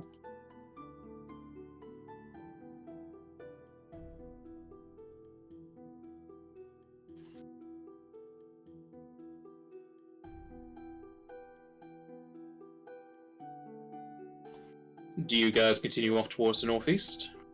Yes. Yeah. Mm-hmm. Continuing on towards the northeast, another 6 hours will pass, at which point is Joseph going to be spending some more challenges of Chocobo Hall. Yeah, there was just a load of wind from you, Entro. Just more wind. Really sounds like you just have a frayed wire in your microphone or your headset or something. It's possibly why it's sending out noise when you're not talking. Can you hear me now? Yes. Okay, I'll try to leave it very still. Yes, I'll use Wand of Chocobo Hall. So 9 more charges.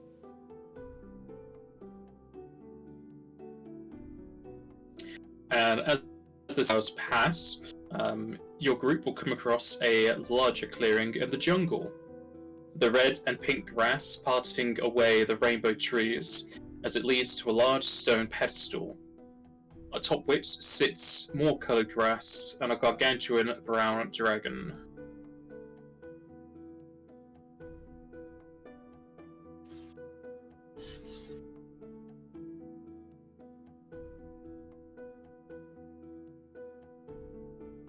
And as you come across this, everyone needs to make a will save.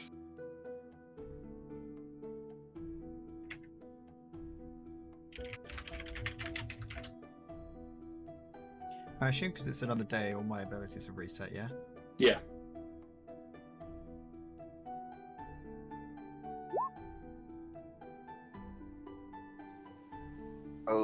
boy.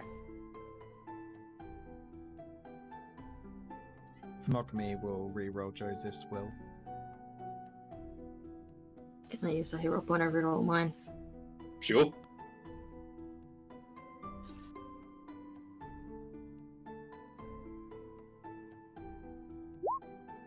For once, it was worth it. That was definitely worth it as well. Good. We're all feared.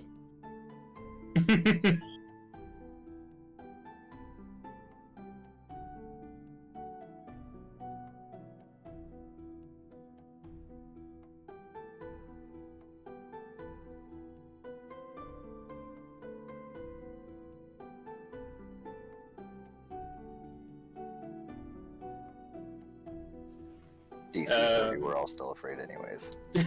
Mogmi, what was your temporal hiccup for? That was so I Re-rolling could read more. Joseph's will. Okay. Just making sure I get all your bonuses in here.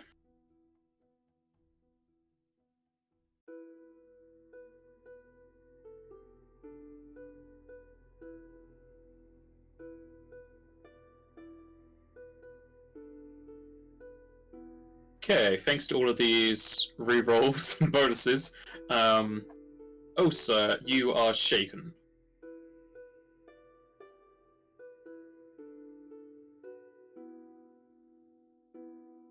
As you look upon the big dragon boy. Looking over the party with huge eyes, the dragon speaks over you in a gruff and terrifying tone. I see our visitors have arrived at my rest. Speak your names and introduce thyself before me. Mogmi will step up and say, "Hi there, Kupo. I'd like to introduce us all. My name's Mogmi. The big coup over here is Kumunch. The shaken up rat is Osa. And then you've got Joseph as the human in the back."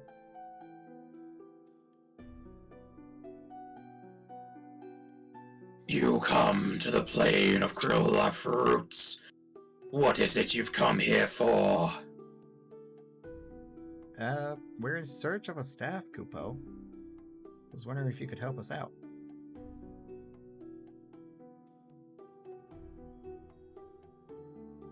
A query of a staff does not lessen the breadth of what you ask for. What is it the staff did again about the forest? You say it creates a forest. Yeah, it basically creates forests and stuff like that. Okay, I'll just say that we're in search of a staff that apparently has the magical power of creating forests.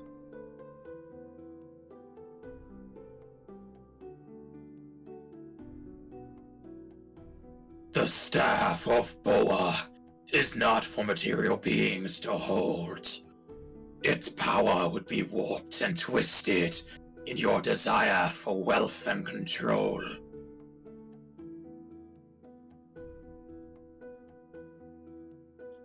I mean, the only way we got here, Kupo, is to show that we have the purest of hearts and the most kindest intents. So, that puts truth, hopefully, into our words to say that we do come with peaceful intent. Though, is there a way we could come to a compromise? The trials of those below me test to the heart of those that come here. Though you take the staff away into the land of those not tested.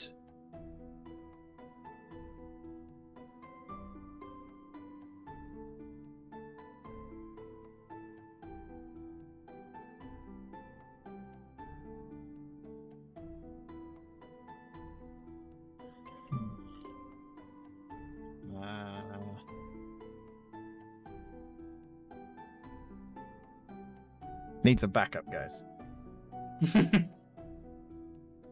So, are we just meant to be collecting this stuff and then handing it over to the guys? Basically, yeah.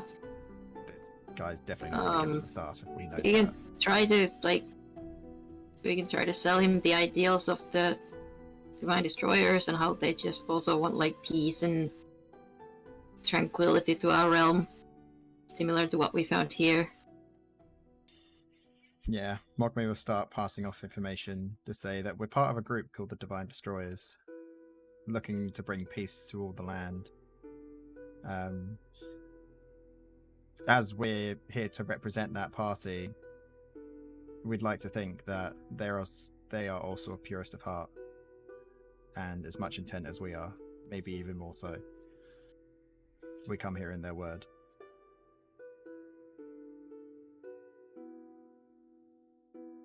Kupo.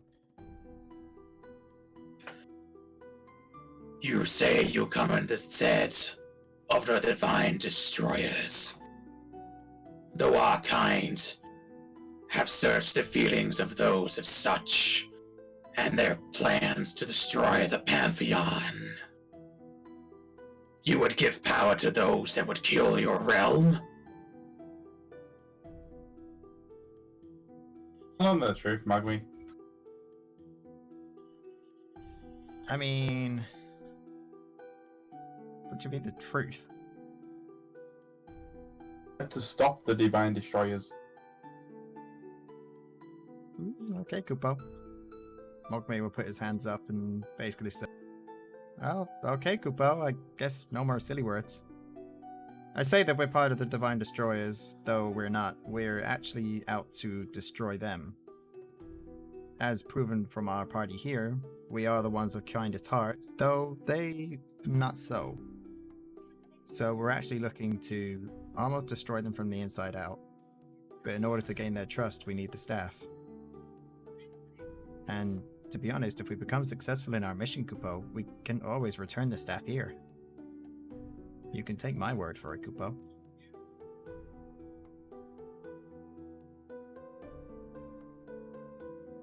Roll me diplomacy. Boy. Use a hero point. I will be using a hero point, so is it +8? +8 beforehand, yes.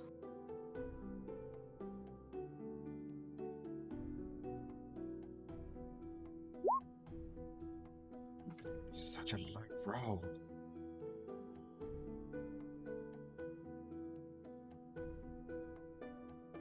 Mogme just tightens up his bow tie.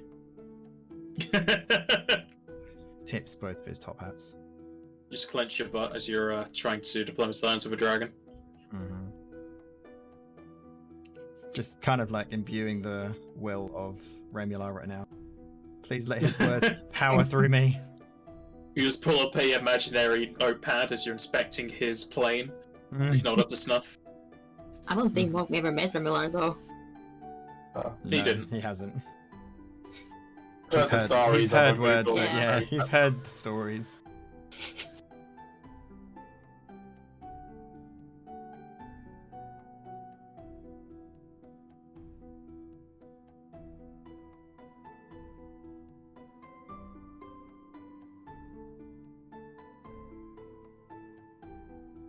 If you wish to take the staff, I must confirm you are stronger than I, so that you can subjugate those who would defile the staff's power.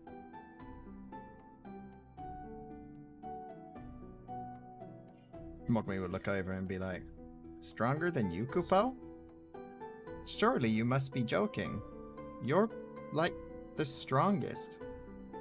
You can't possibly expect me to be stronger than you. Though, we can still test our strength against you. But I doubt we'd be able to match your strength, Kupo." If you are not stronger than I cannot trust you would subjugate those, because in your stead I would do so. The dragon will then jump from his perch atop the mountain as he lands on the plains below. The birds up in the trees all scatter from the canopies, and you can see several of the monkeys start to race away as the dragon spreads out his 4 legs. Did we get a knowledge roll on this guy? Yeah, you did. I feel like it wasn't a good roll.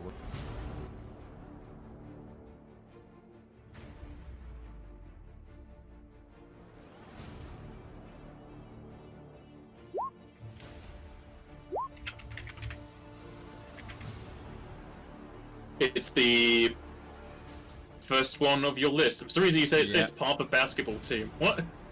Yeah, it was something you said. Okay. Yeah, wow. Not good rolls at all.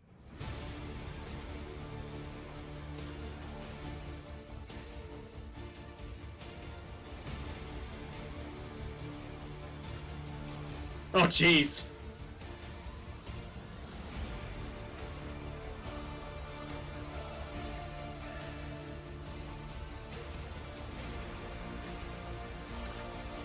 Well, it seems he's having a slow day, since he's going to be at the end of the turn order. No. So first up's going to be Joseph. Oh boy. I guess I got time. I can try to mark him. This is gonna be his saves are just gonna be really hard. It is a dragon. Yeah. I don't think any of my spells will work. What else we got?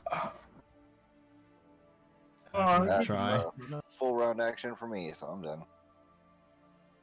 And you will mark him.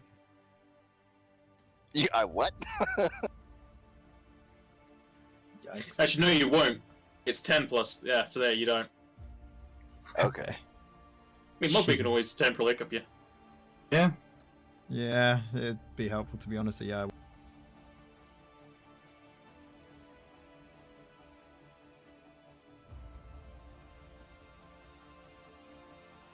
That's better. And that will succeed. Okay. Yes.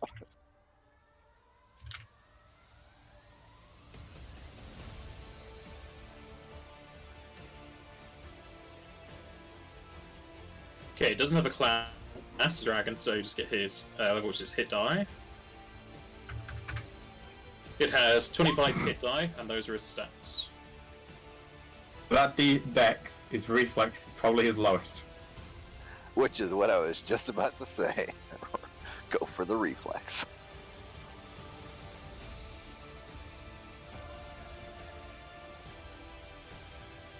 Mugby.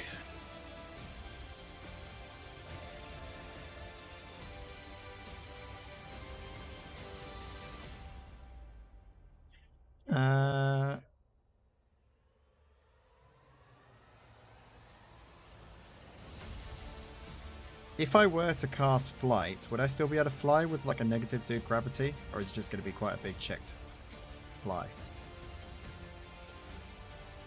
Since you have Chocobo's Hall, you're able to carry what you have. Flight Okay, is just so- like a flight won't even work if you're in medium, I'm pretty sure. So since you're in light, there's no penalty except for just the -2 just for gravity itself. Oh, okay. If that's the case, Malcolmy will cast flight on himself.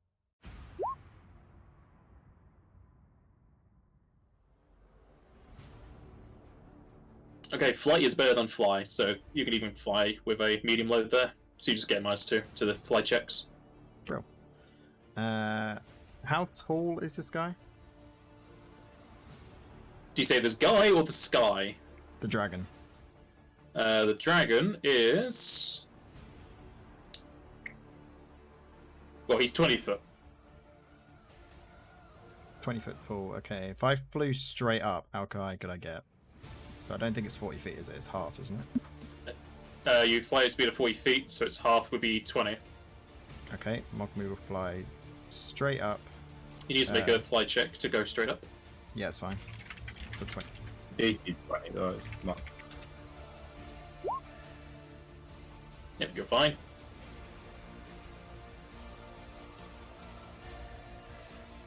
And that'll be his turn. There's a chance you can fail, so you still have to roll, yeah. That's That's all he can do. Alright. Crew Munch. We'll save 25, please, for scan.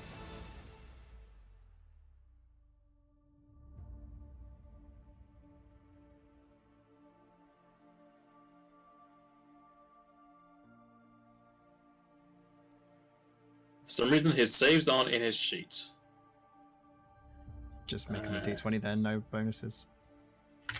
Yeah, sounds good to me. You'd like that.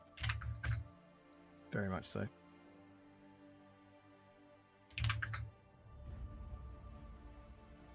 Okay,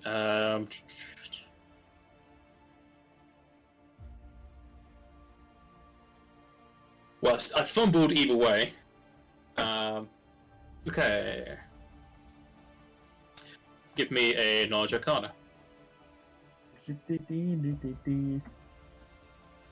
I'm just going to take a 10 because I don't want to risk it, so 37. I can't fail these because it's DC 20. Jesus Everything Christ! above 20. Oh. Somebody just raided, so that's just very loud Yeah. in my ears. I God had damn the it. same thing.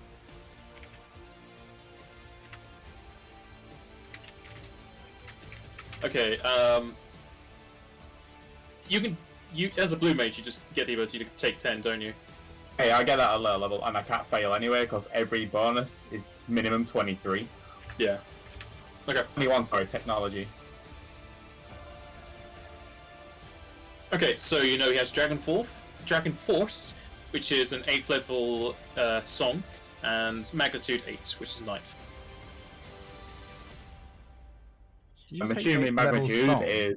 Yeah, because it's Dragon Force. Through Final Flames? Right. I'm assuming the magnitude thing is Earth, and I don't really fancy him using that anytime soon.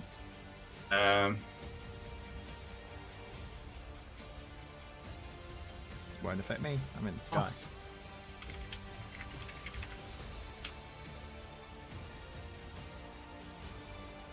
As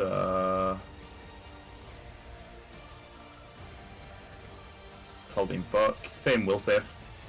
That one. What ability do you want him to use? Dragon Force. Dragon Force, okay. Magnitude sounds like an Earth spell, and I don't fancy that happening because of the bonus. He left his guitar at home. No, okay, Dragon Force for you. Oh. And then we will.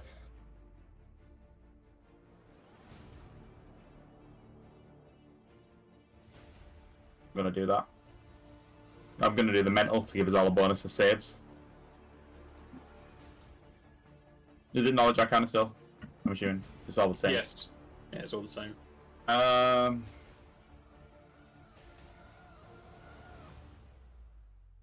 On this. There's a +8 to that, so I've rolled a freaking 4. It's 41.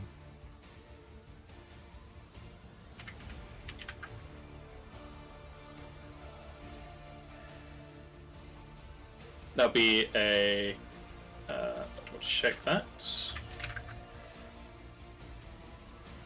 A +3. That's not bad.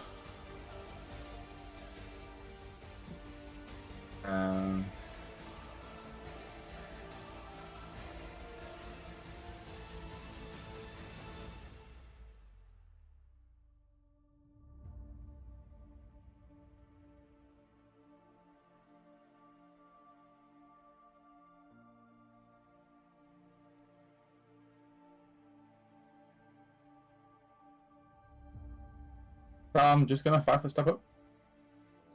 That's my whole turn then. Oh, sir. Cool. Not that it matters a whole lot. Do I get another save against the shaken? No. Okay. I'm gonna get big. Big boy. Big girl. Big girl. And then I'm going to rage, which gets rid of the shaken anyway.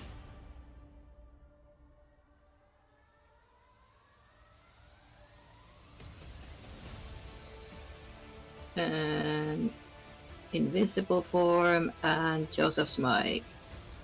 Hunting back. It sounded like you said punching bag then. Hunting.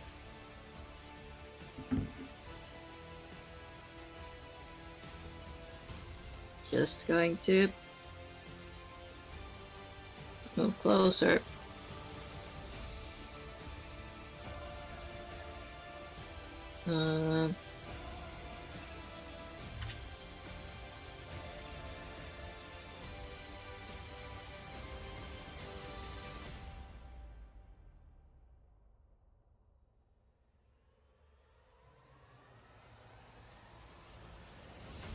That's all I got. I'm gonna throw your axe. Oh, It you was hit one it was thing. a standard Yeah, get big. Also, I probably don't even have the range for that because of the gravity stuff. Oh, yeah. Yeah, it's halved. I might barely be able to do it, but yeah. No actions. That's me. He will turn to Grilleavfahrut, who will bow his head as he chants to himself. I roll to see what he's doing. You can roll spellcraft.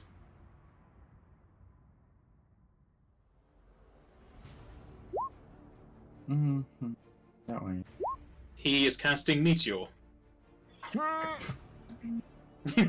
like how that noise came out. How That's right. exciting.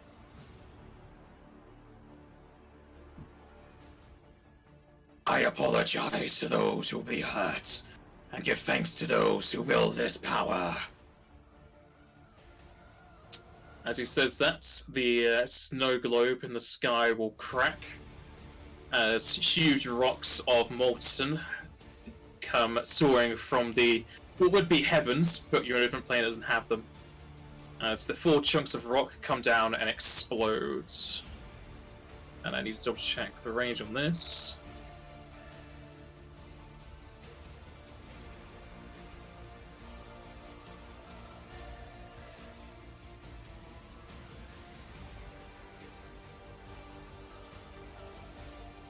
Okay. Oh, busy got the target.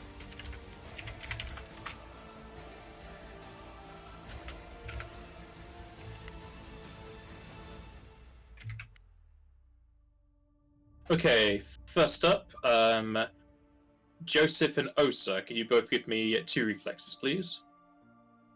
Ah, shit. Me and Bugby are screwed. Hmm. Yeah, Okay, you- +3. You 2 are going to have to make 4, but it's easier to do these 2 first.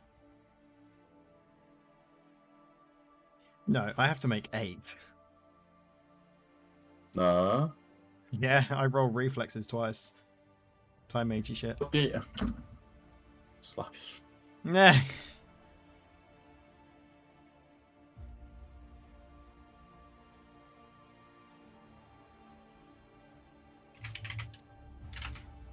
Osa, you, +3 in there. Osa, you don't have evasion, do you? Nope.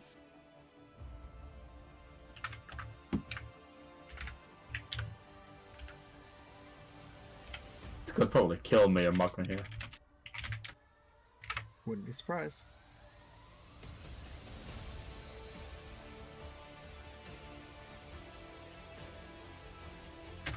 Okay, Osa, you will take 16 fire and 16 earth damage.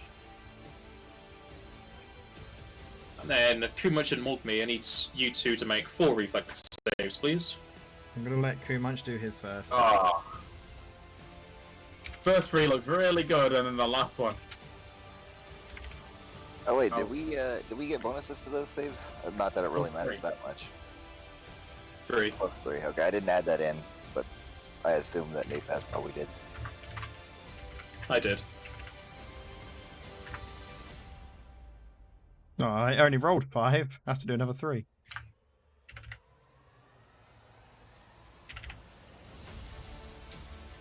He's probably dead. Yeah, the macro only goes to 5. Right. Let me know if I fail one, because I'll temporal hiccup it. Oh, no, you got that. You don't have +4 evasion, do you? Huh? You don't have evasion, do you? Yeah, I do. It's not in there. Yeah, it it's is. the first Oh, thing. it's the first one. Yeah, sorry.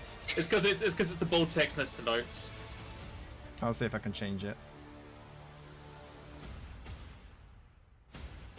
Just put an exclamation point either side of it. Okay, Mogme, you'll evasion them all. Nice. Look. Beautiful. Kumunch, you will take 42 fire and 42 earth. Yikes. Glad I avoided that.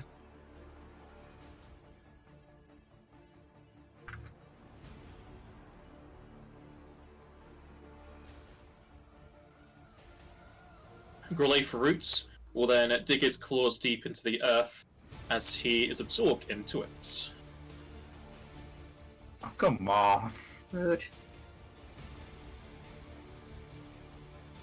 Joseph. Oh, I can't really do anything, can I? I'm gonna move over across from Osa a little bit, and then prepare an attack, I guess, for if it is within range of a strike.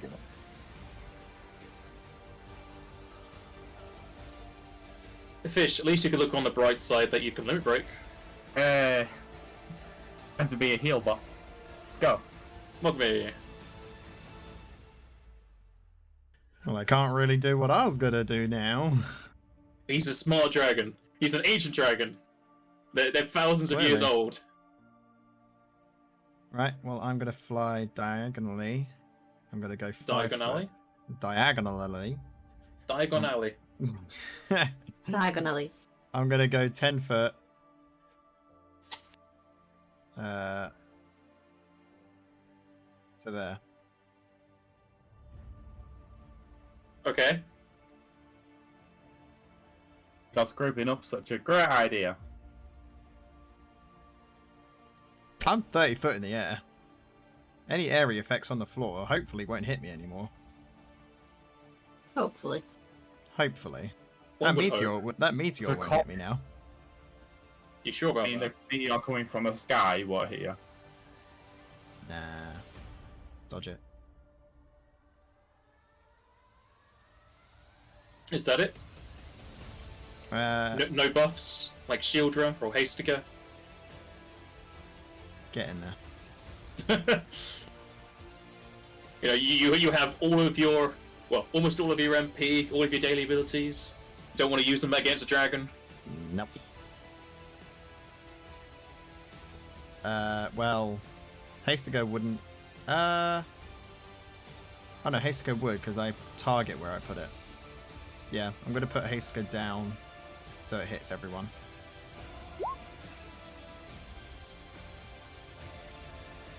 Everyone will be hasted for 13 rounds.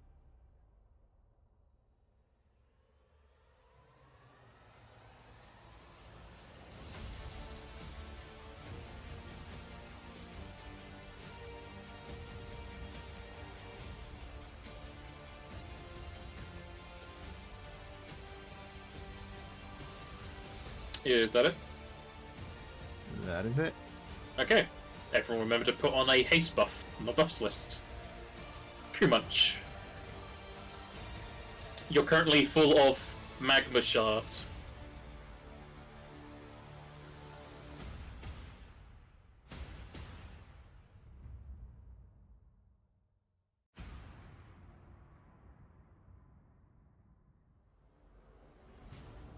Fish? Oh, sorry. Yeah. Give me a break. Pause.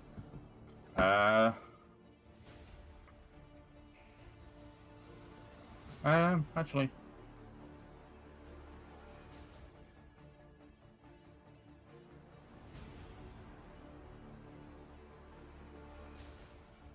Yeah, so I have no good single healing spells, so it's kind of shit.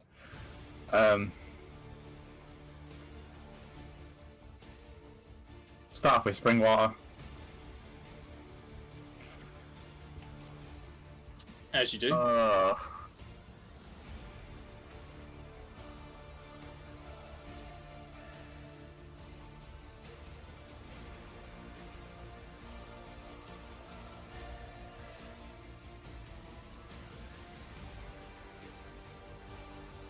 And then... I'm gonna heal myself again and just do this until my limit break runs out, plus the damage. Or try to be useful. Yeah, Earth's Warden. You Everyone just gets need DR10. No, I was gonna say, if not, you kind of just need to stay alive. That doesn't reach me, so I don't get it. Oh, that's a you problem, because I'm not getting any closer. Yeah, he's 39 feet away. And that's a you problem. I'll 5 foot step back. Even further away. Okay. That way. Osa. Hmm.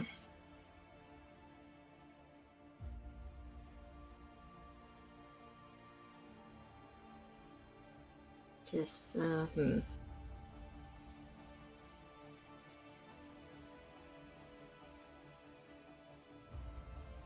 Just gonna move down a little bit and ready to just throw my axe if it's possible. Can I, when it happens, do I have to like choose now if I throw it or if I just attack with it? You have to designate if you're throwing or melee attacking. Ooh. I'm just gonna throw it. Okay.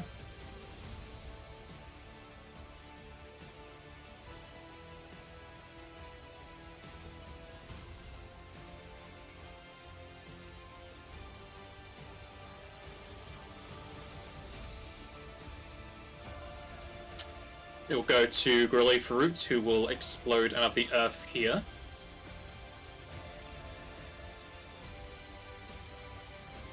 Does Osa want to still throw her axe?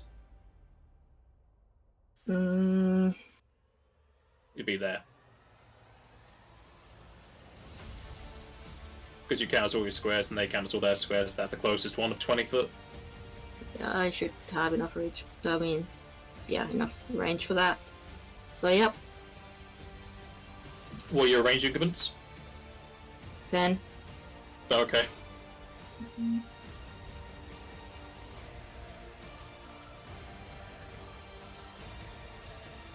I hope it just rolls the correct damage for this, because I don't know.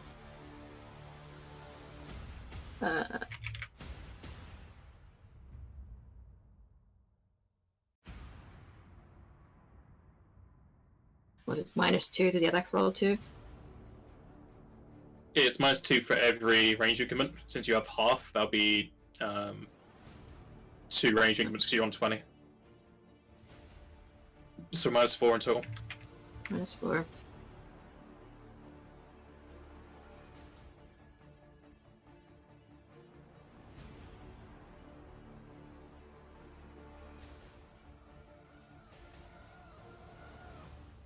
It's fine. It's fine.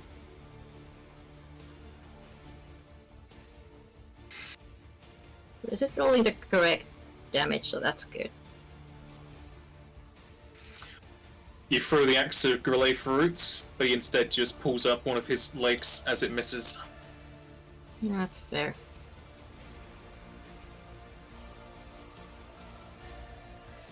Alright. Grilleavfahrut will lay his head down once more as he talks out loud. He's cast another spell, if you want to use spellcraft. Well, we can do all that anyway, so. You just might want to know. You have to roll, like, with that bonuses so high. Probably not. I'll just say you can learn it. Well, you don't learn it, you know what he's casting. He is casting Clashing Rocks. As he says, I apologize to the roots and the grass below. I shall plant thee after this incursion. As he does so, colossal-sized walls will crush out of the floor, snapping roots and grass with it, as they move and go to crush Osa between them. Rude. Ouch, Kupo. I'm pretty sure I don't even need to roll this, but I roll it just in case I fumble. I don't fumble, so it hits. Okay, Osa, you need to make a reflex save. You have +3. Yep.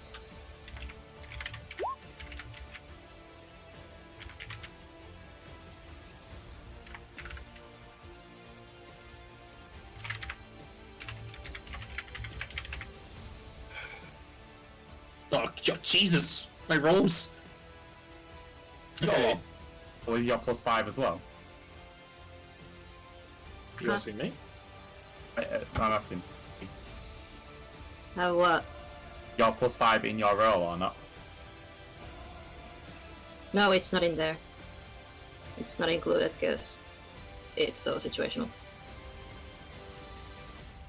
Okay, you don't take the bonus effect. And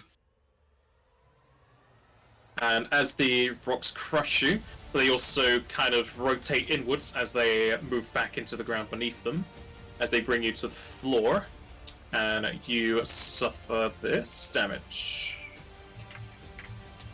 43 earth and 46 bludgeoning. Ouch. And -10 off that bludgeoning again. It's minus a lot more because of my invincible rage form, so let's do the math.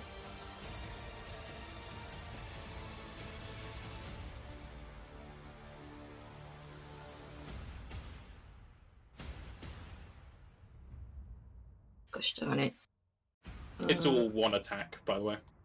Yeah. Well, I have damage reduction and I have elemental resistance, so then I have temporary hit points. I have so much protection right now. As you're working all that out, we'll go to Joseph. Joseph is going to attempt to move up and hit him.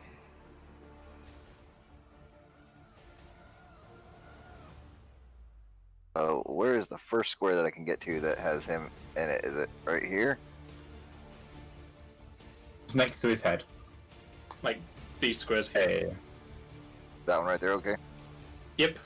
What's your Okay. CMD? High enough. Yeah, probably not high enough. Let me double check it.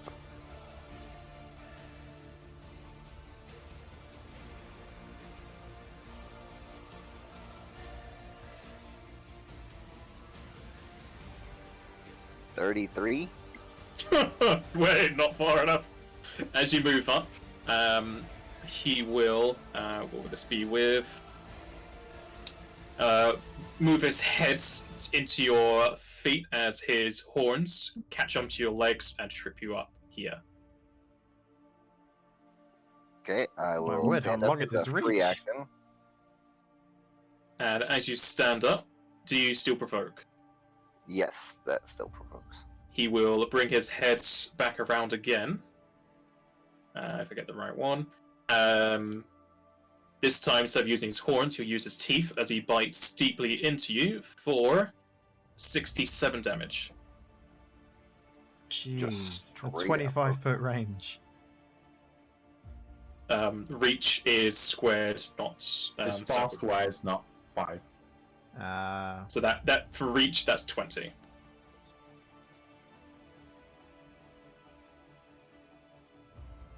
But don't forget, you've got 10 DR, Joseph. Yeah, I already put that in there.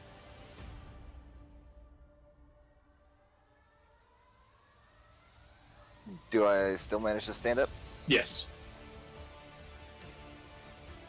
Okay. Well, I'm gonna attempt to move towards him again with my standard action. Okay. What's higher, your acrobatics to tumble, or you just...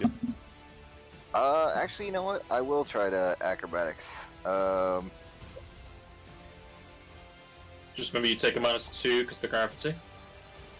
But I'm also gonna use a hero point for it for a +8, so I'm gonna get a +6 total to this roll. Okay. So 39. Probably not gonna make it. Well, you tumble up to him.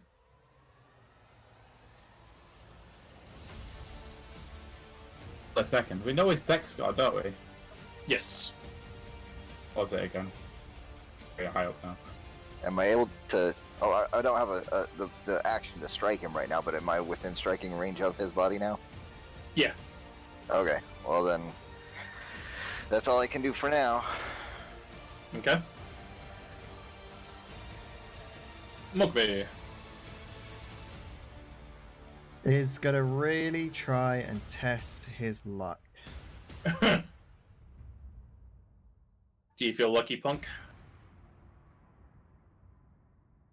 How high is he? How tall is he, you mean? Yeah. He's 20 foot tall.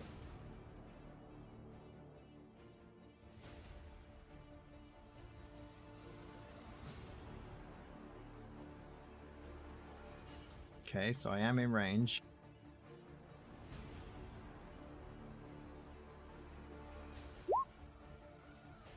Gonna try and cast Dot. No. DC 26.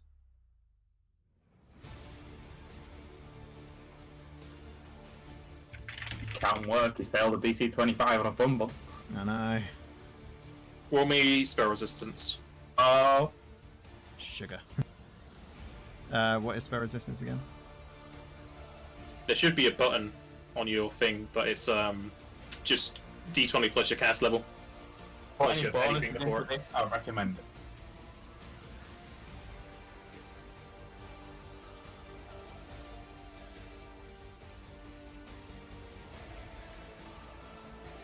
Can I put a hero point 2D. towards it? Yeah. Will be Look, putting, as a time mage, don't you have another type of bonus to put in? not onto my Tie you at like resistance. 2d3 or something. Alright.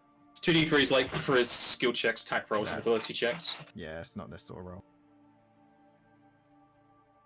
There's probably something in the talent somewhere, but I don't know if he selected it. 37. Okay. Or be enough. Sure hope He so. will save. Ah, would have been nice. Would have been nice, yeah.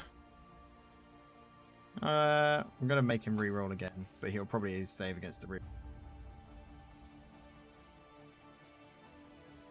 DC 25.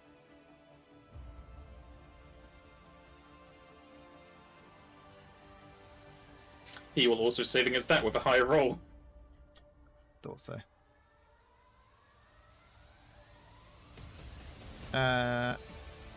If that's the case, then the only other thing I can do is not a lot. Not a little, not a lot.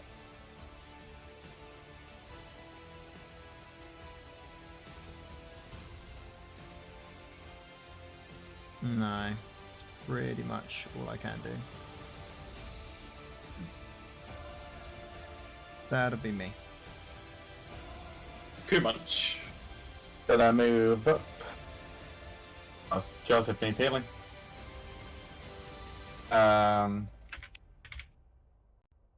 With spring water. Everybody heals to 38.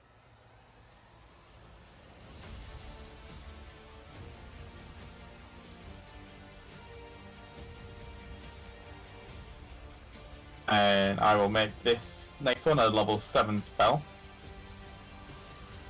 I can just change it here quickly.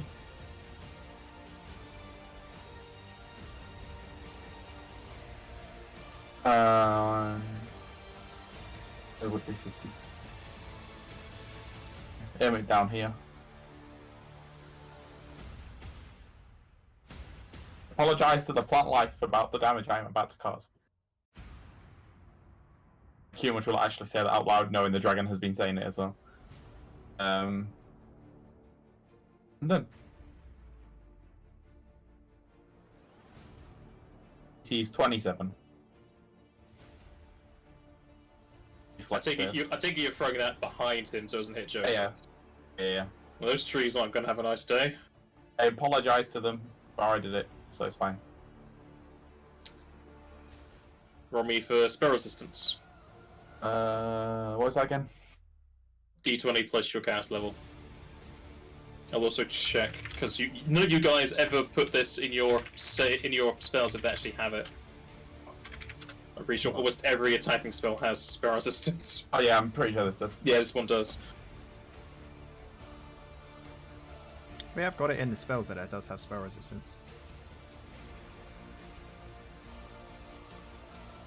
We're only level 14. Oh no, you've already got it in there.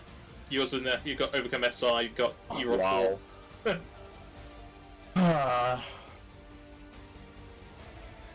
This. Roll a will save for the healing.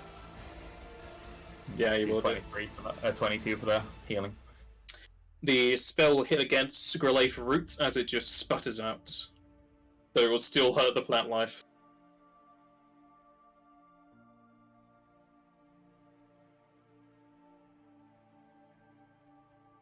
Ooh, no healing for Rosa. It's too easy for it. 23. Okay. It's fine. Is that it from you, much? That's all I got. Wait, I'll try and make him. You've already done 2 spells unless you're doing Invoke. Okay. Take it Dragon Force again. Yeah. Do you know what Dragon Force does? Not a clue. He was save. But you pass save, so you know what Dragon Force does. Dragon Force gives an ally or himself a increase to all physical and magical damage, as well as any magical healing, by +1 per 3 cast levels. So since he has 25 hit die, if you want to say he has a 25 cast level, that's +7 to all of his damage and healing. But it's a wasted action. Yeah. It's a waste of action.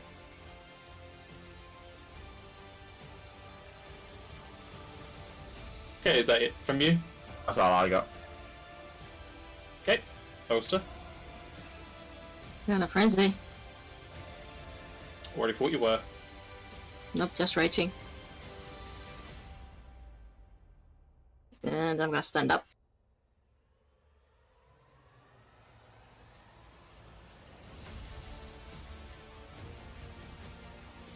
And then I'm gonna move up to him.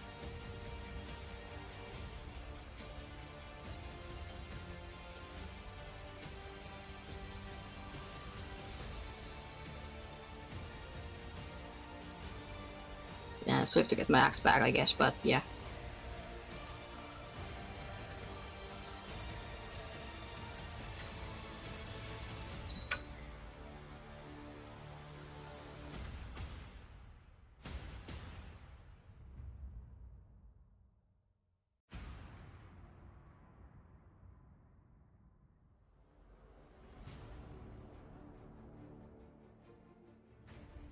Is that it? I mean, it's all I can do. Okay. Stand up and move. Goes to the dragon, who's going to cast offensively.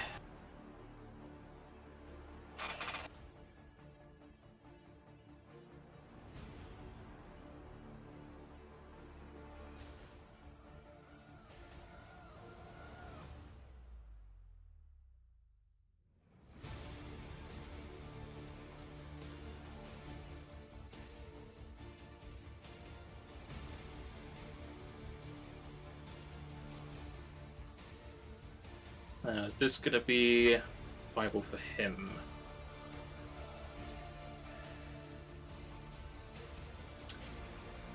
He will do that. That's why I need better healing spells. I'm sick of getting in range whenever I low. One healing spell is not good.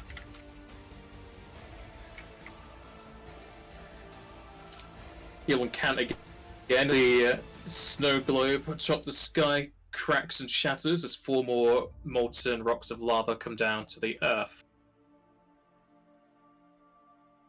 And you 3 need to make 4 reflex saves. Look, have you got any bonuses to give us to our saves?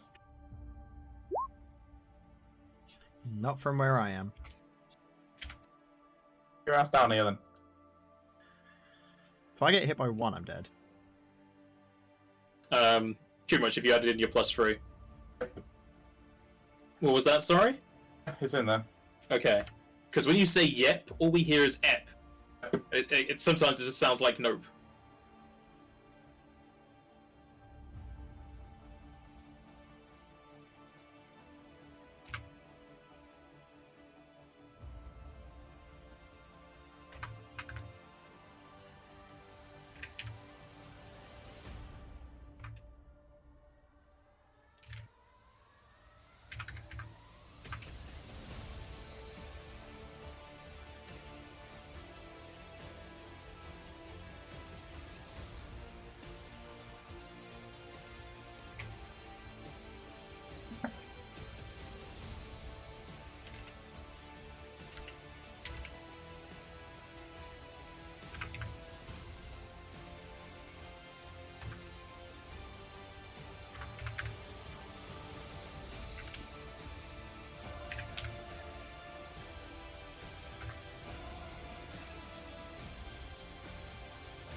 give me a memento to write all this out.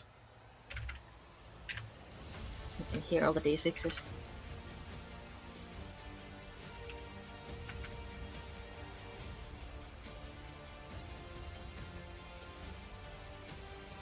I mean, if I was doing this in a real game, that'd be so many d6s and take even longer.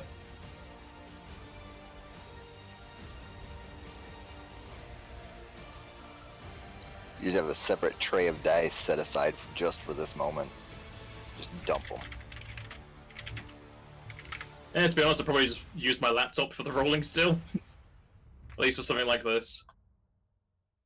But the sound is so satisfying. Yeah.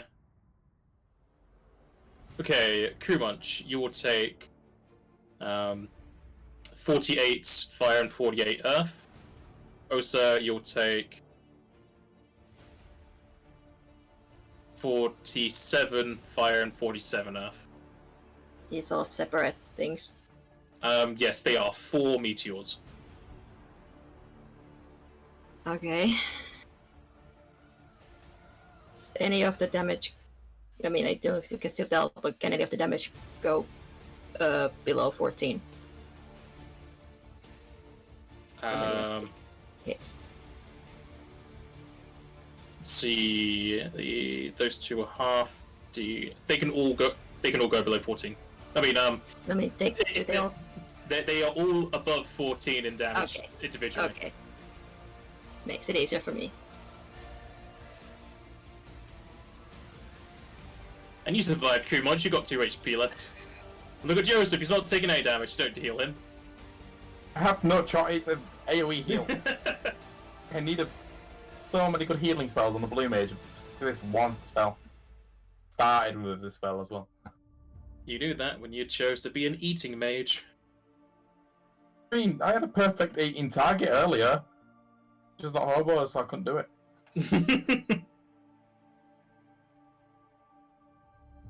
I thought all the nice creatures have healing spells. They don't attack us anyway. Oh, there are some evil creatures who has healing spells too.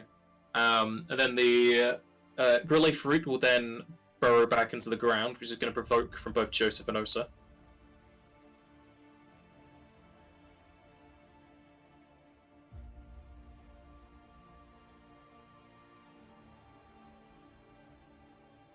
So +4 because of the flanking. Well, I missed anyways because it was a natural one, but I fumble. forgot to take off the other stuff. Dang it.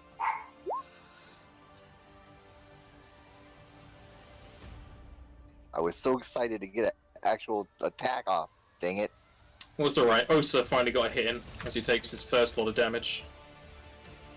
The second one hits if the first one hits. Or I mean, counts. I mean, doesn't need difficulty. The second one will miss. Okay. But you do hit him, though you feel your great axe isn't doing as much damage as you would. No, actually no, that's a different thing. This one is yeah, okay, that's full damage. I was thinking of a different creature. Full damage, you say? Yes, that's a full lot of damage from your great axe. And it's 2 off of max. Minus the ring. Why you? Oh no. Is that? Oh, it's because of his that's aura. Yeah, that's why.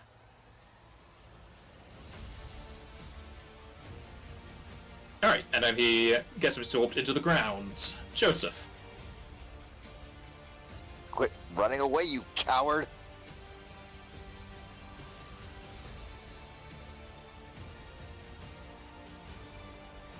You can also say it's a Mogmi who keeps flying away.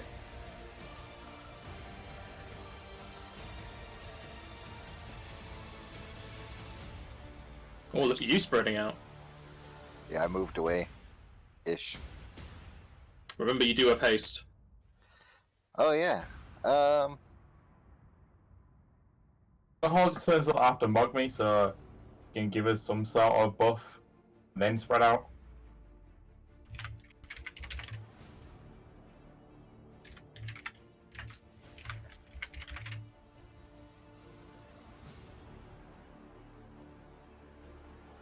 I guess I will hold my turn until after Mogmi.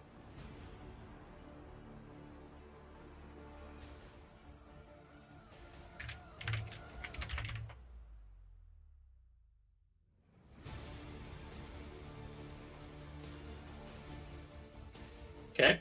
Mog me. I love how you say you gotta wait for me to give you a buff. I haven't actually got you a buff to give. Shieldra. Didn't we like talk Maybe about not Shieldra the before time and say being how it's so- not gonna help? I can't remember. I've got an idea. Okay. I'm pretty sure everyone Isn't there already a has a spell? shield bonus. No, don't you have one for saves? Just flat save bonus.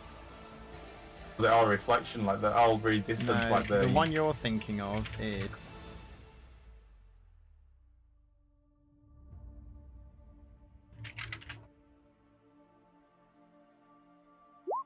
you're thinking of that.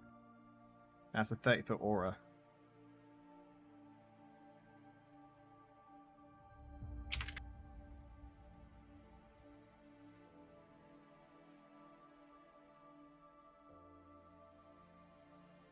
So I can give you a +2 at the moment.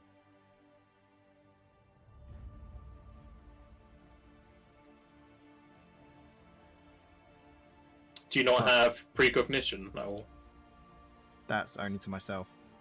It was changed, now it's touch. Oh, when was Not that.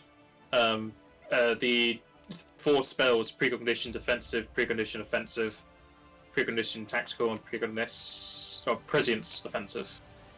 Is that touch as well? Yeah. That's my damage. Like those type of spells. That's a +1 on AC and saving throws. But that's where you want. I don't even know if you have that one. I don't have any of those spells. I don't think. Let me just double check.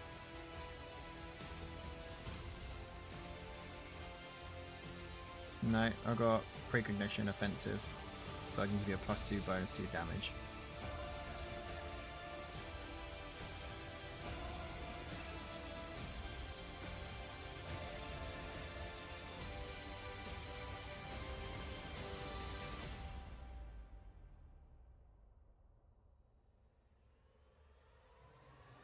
So yeah, the only sort of buff I can give you is either that aura, so I can drop down and give it to everyone, or I can give you Shieldra, which is a +4 shield bonus.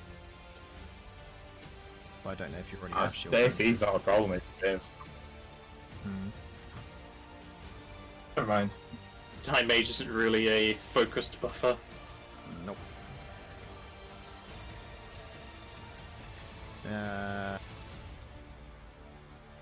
So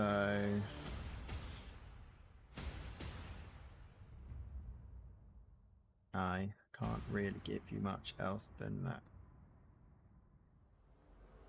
So instead, I will make sure I give the extra +3 to myself, so I'll have a +6 to saves. And I will cast Time Spell Surge on myself. So I can now cast spells that require a standard action as a swift action instead.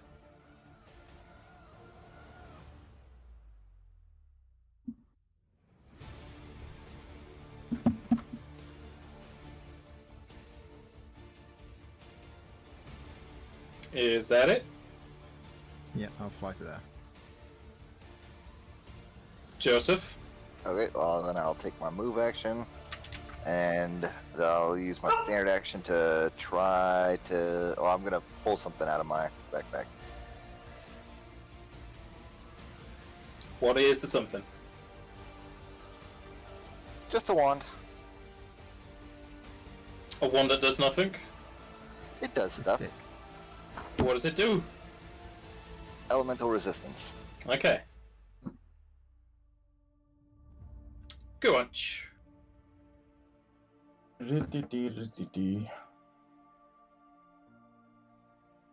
Twice healing people for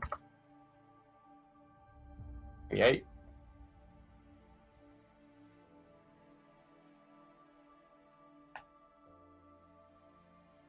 Or run away. Do you not like the meteors? Oh, okay. You've got evasion. Elemental resistance. Yeah, the elemental resistance won't help me either. It'll give me 10. And he's doing 80 odd damage to me. That boy needs evasion. It if will still. anything. Not enough. Yeah, evasion would be more appropriate, but I can't give that to you. Unless that's bring water twice. Yeah. DC 22.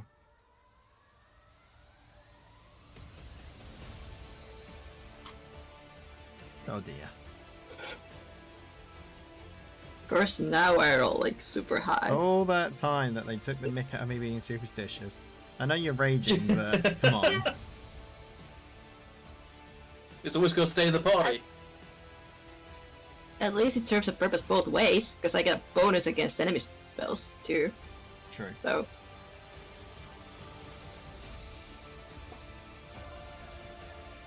What's Osa gonna do?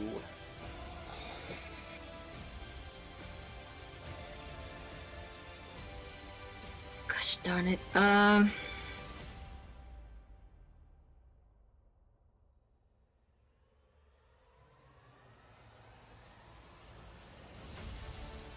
Gonna move.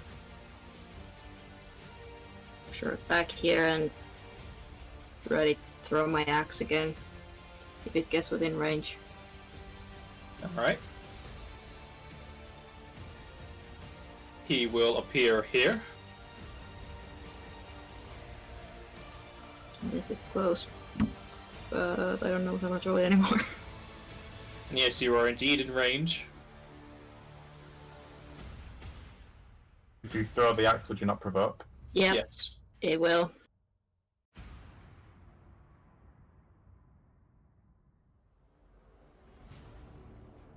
But do you want to or do you not? Yeah, I'm just probably not. It's Okay. just closer than I expected. So nah. He shall cast a spell on you. Defensively.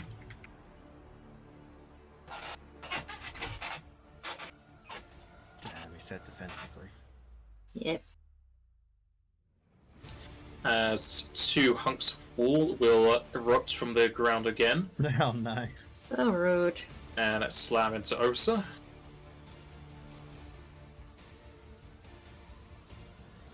Mogme will like shout and be like, "Hey, you didn't apologize that time, Kupo."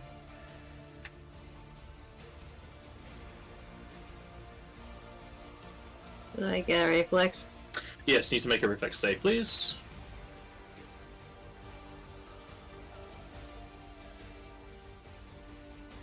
Okay, you save against the effects, and you will take 37 earth and 38 bludgeoning. As you are crushed between the walls, and the walls rotate to the floor again with it.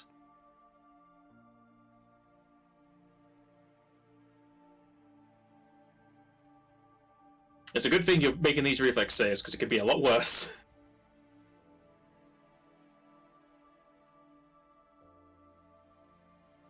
Alright. Mogbe.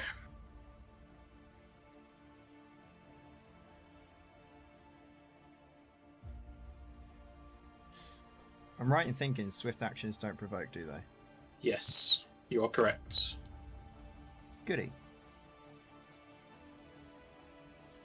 If that's the case, I'm definitely within threatening range, aren't I? As in, like, Mhm. he's threatening me. It's a good Yes, question. Definitely Right. is. I'm going to go into my temple acceleration then, so I cannot be targetable. And move away.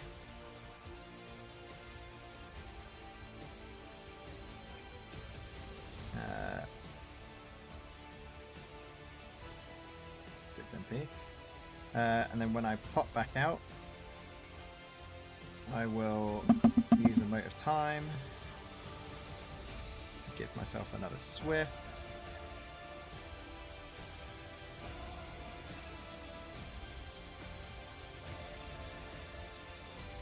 And I'm going to try my luck again and cast Stop onto the dragon. Why did you give yourself an extra swift? Because that will be cast. It's casted with a swift action. You could choose to make it a standard, and you also can't cast it. You can always cast it as a swift action, as a swift spell. Oh, didn't know that. No matter how many actions you have, you can only make one swift spell and one other spell at a round. Oh, okay. Well, that would just be an action then. Okay. So you don't need to give yourself an extra swift unless you're using a class ability. Nope. And you need to make a spell resistance check. That isn't in that roll. I don't know It's why just- it's not... Oh, wait, I probably have to tick the list. Tick the Yes. roll option.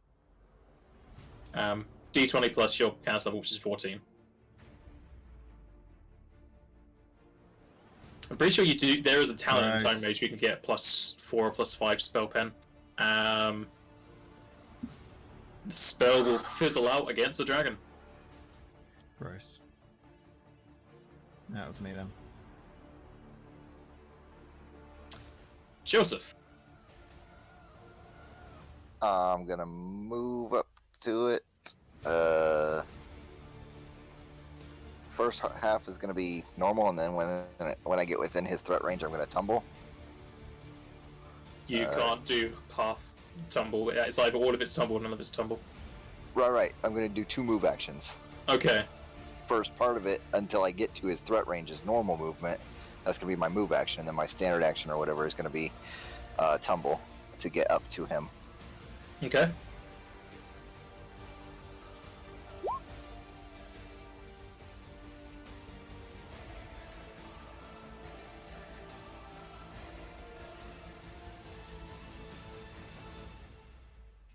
That will fail, and he will attack opportunity. Oh man.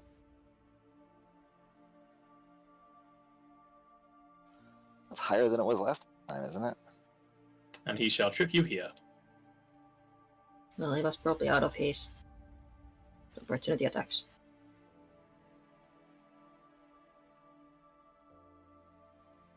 Alright, and I'll stand up as a free action. Okay.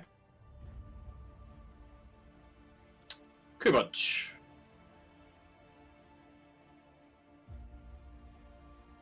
Surrounded his thing and he'll heal himself.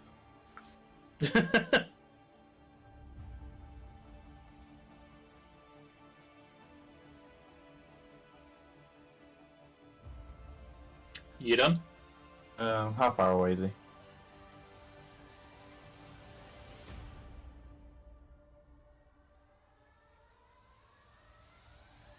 Invoke again.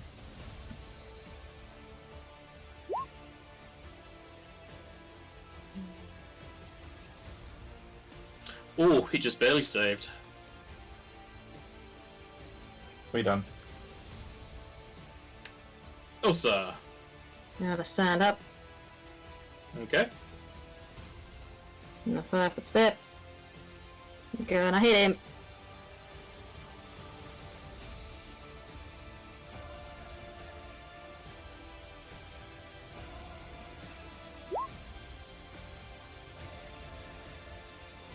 Yes, my rolls are garbage.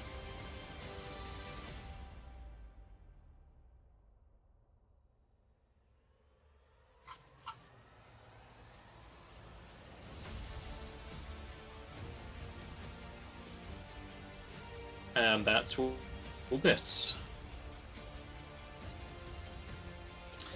We'll then go to Grilleavfahrut.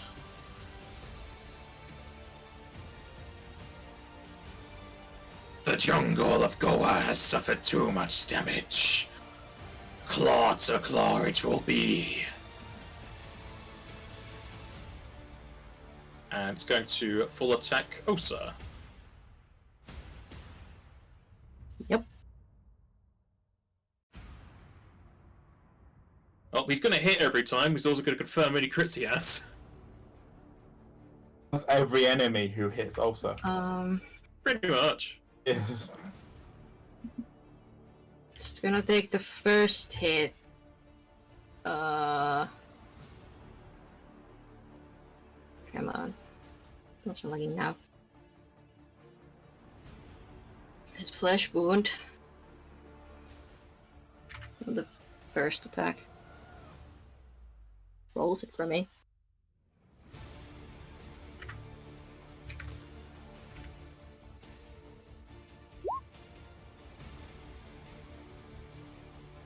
Okay, roll Yep. 4 2s. It's in there. Is it? Oh yeah, it's at the very bottom. Yeah. That'll fail, so you'll just take half. Half in non-lethal.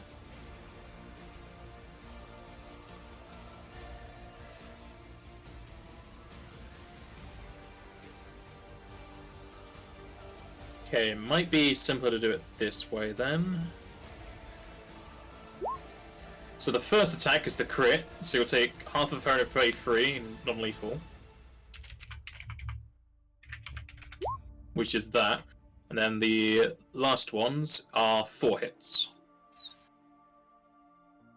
So a total of 5 hits. Okay. Assume you got higher than 10 DR yourself. Yeah, I have 17 DR. She also can't technically die until I sleep her. Yeah, I can't. Die from like damage alone right now.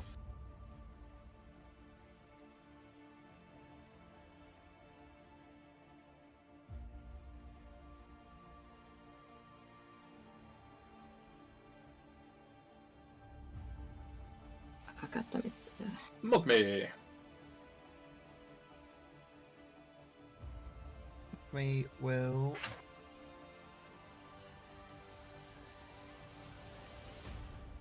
You need to figure out how close he needs to be.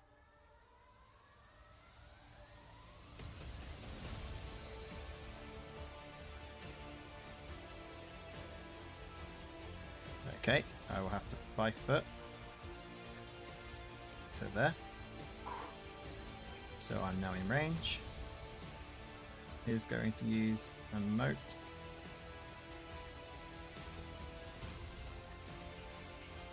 DC 25, or we'll take a -2 to all attack damage rolls, skill checks, and saving throws.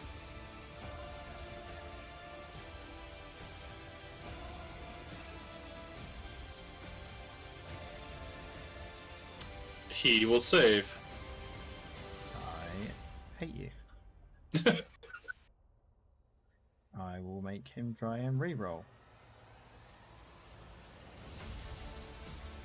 Which he'll probably save against that. So another DC 25. He will save against that. Once again, I hate you. Makes you feel any better, only got 1 above the DC that time. Doesn't make me feel any better. Alright.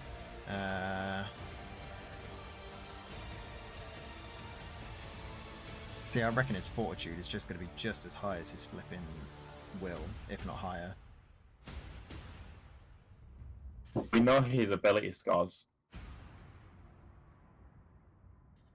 Where were they? Very high up. Guess his ability scores again for us.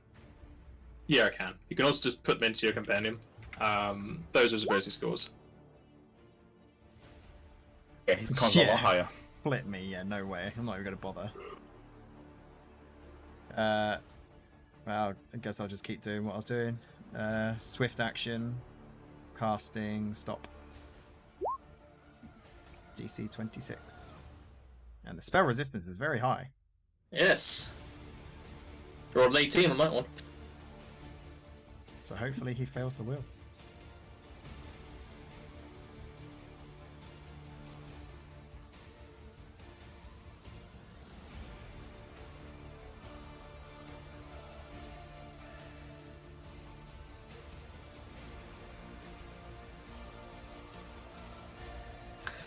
Well, you'd be happy to know, with all my good rolls, I finally fumbled. Good. My god.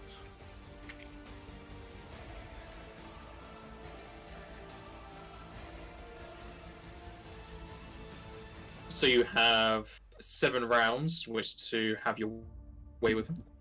Right. Beat him up. oh boy. So 7 rounds to do whatever you want. Is there any way you could just teleport me over to him now? You You- have you to got- waste around on your microphone. You've got 7 rounds. Just walk up to him. Okay. And yeah, your microphone's getting worse. Dang it. You moved it. How about now? It's better. Still kind of staticky. Hello, hello, hello. Oh, Oh, getting wait. better. I'm just for this. Okay, well, if he stopped, I'm going to be using 7 rounds to just shoot my staff at him. I'm gonna my first round. It's gonna be very funny if you guys kill this guy. We weren't meant to kill this guy. I don't think we want to kill this guy though. I swear someone had an ability that they could see how much HP they had. Is that a Libra? Kumach, don't you That's have it? me. Well, find out. I'll how much save HP it all the time. No, he can't. He can. Oh, can he? I thought Yeah, he it thinks he could. can't. He just can't do reflex saves right now. How's it called? Oh, there you go. Well, you've got 7 rounds to try and do it. I'm sure he's If he's nowhere near death DT20. right now. No idea what you're saying, Intro. It's just a load of static and wind. I'll spend my 7 turns finding out how much health he has. I'm trying to. Okay. So that's only move action. Yeah, during my Uh, actions, I'm going to be spending a moat and also attacking.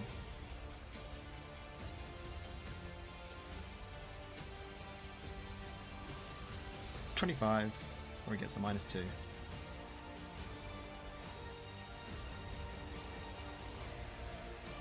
It's not He's much also fine. helpless, so you can coup de grace him. We don't want to kill I him. want to see how much. I mean, if you're just wanting sneak attack, helpless also gives you that. Though again, you're most likely going to be killing him with 7 rounds if you're doing all lethal. It's helpless. Just do non-lethal. Yeah, just do non-lethal attacks.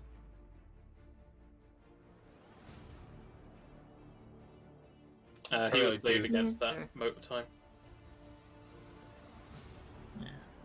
To be honest, I might just sit back and just let them both non-lethal him.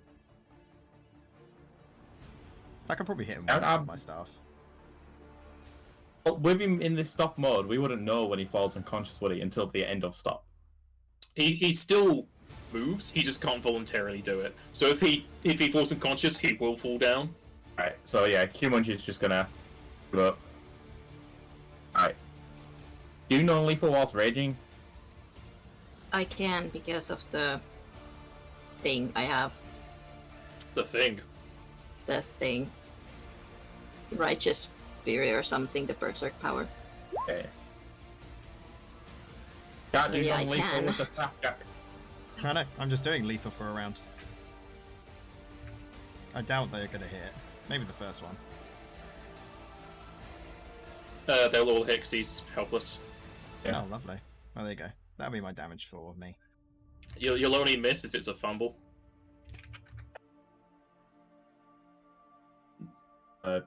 Non-lethal. I'll let you guys do the rest now. I thought you wanted to try and see his health. If it's non-lethal, we know when he's gonna fall unconscious. Makes no difference. Okay. DC's 25 will save from me to find out how much HP he's got. What tells me I'd fail. Plus, I keep forgetting how much Q-Munch can actually do damage-wise with his Mogmi claws. is also just got to fly down. By the way, you will lose haste soon. Actually, no, you won't. It's 12 Haste round lasts- check. Yeah, it lasts a lot longer. After this, I am not going to be big anymore. Yeah, but Mogmi's gonna like fly down, and I know he's gonna go unconscious, but Mogmi's gonna wait for him to become unconscious. So awake again, so we can start Okay. attacking. This is where I really hope he does go unconscious. I mean, he has 25 hit die and 30 con. You can do some maths there, can't you? No, because I don't know what his roll for health is. You can I do made some arbitrary math. What is the hit die? What D is it? I don't know that part. Yeah, that's what I'm saying. That can make a big difference. Let's just say it's a At least you know D20. it's at least 25 times 15 because of his con. We win. That's the minimum. No, not D15 times 15. So he has at least 375. At least. Want me to just work out my damage and times it by over 7 rounds, or 6 more rounds now, and then just put that big number in. Yeah. I would think Osa and Joseph want to get some hits in. Yeah, but like if we're all doing non-lethal. Oh, yeah, non-lethal. Yeah. All you have to say, yeah, I want to hit him. For that, always spam the chat like this, and it's going to be a while before you work it all out. I've got 2 pages for it, it's fine. Go and do it. Just see if you get some crits. Well, I've done this first. This is technically the second round for me because I had to move up. Can't hear you, Entro. It's just static. Does Osa want to hit him? Hello? Hello. There you go. Okay, I was saying I haven't had my turn at all yet. If you guys want me to take my turn at first, like I gotta get my very first attack off. Doesn't matter who does it, just press the Just- button. Yeah, just press the button. Can't do anything.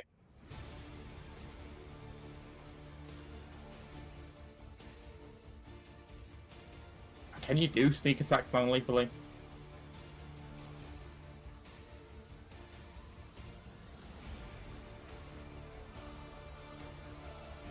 I know there's something in 3.5, but I can never remember in Pathfinder. I think you have to have a sap to do it, and you have to have like either a talent or a. I'm feat. pretty sure if one person does it, it's not gonna like. You don't do all your attacks as. If you do a Right. couple lethal ones, the way the bar works out, it should be fine. Actually, once his total HP and his know, non-lethal HP reaches 0, he's going to be unconscious. It's like because best to take, like we'll do it in turns rather than just spamming it. Also, I just got a critical hit and a critical confirm possibly. So if I do get a confirm on that, that would mean Osa gets an attack of opportunity. And Kumunch, do you have outflank as well? I don't need it. You don't need it. But I need it.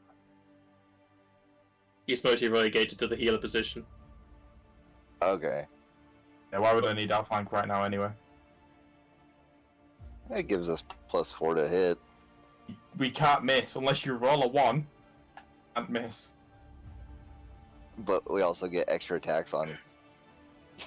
And Osa are on flanking him together because of Osa's pack. Me and Osa are, yeah. And Yes. you and Osa are also flanking him directly. So, Osa want to do a hits? Yeah. They also get healed from these, so It means you won't die. yep. I mean, I'm not technically dead. I would be unconscious after this, but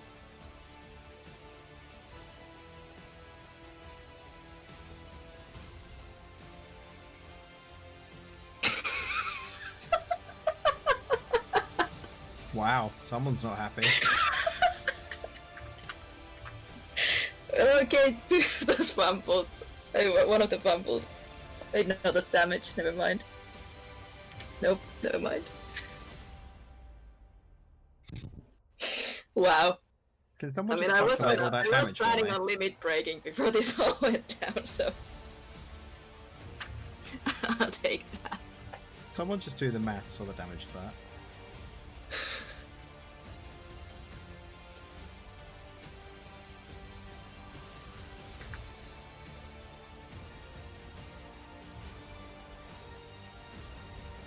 Oh. With all of that, his non-lethal exactly meets his normal health. And he'll fall unconscious. How much damage? I mean, I'll take it. Yikes. And if you did limit break before you did that, probably pushing 350, I'd say. Probably. I didn't bother because Woo! My reason. spell actually worked. It's got to be the first time it's actually worked. And with that, I will come down here a bit so it also gets his healing as well. I thought you were going to say start eating him then. I really want to. No, I I'll mean, I'm use. still big because it didn't take all of the rounds of the stuff, but I'm gonna see if Ulsa gets out of a rage so she can actually accept his healing. yeah, I'm gonna end my rage, but I'm gonna have to work on ending my frenzy. Yikes.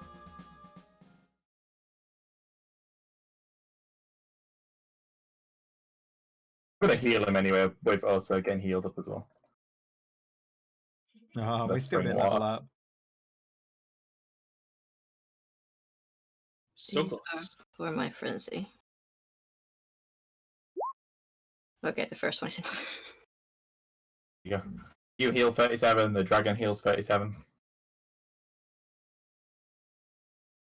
Everybody heals 37.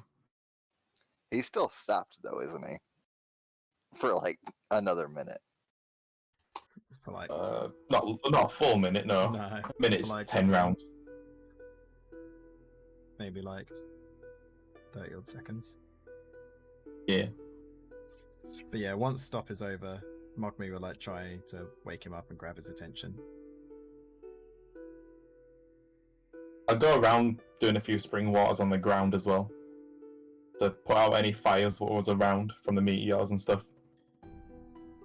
Oh, so we'll just follow Kumanj to take the healing as well. So we'll just give him healed 90 also. I'll do 3 more spring waters around the area. Out full of He's just looking a lot healthier now. Try to hit the dragon with a couple of them as well.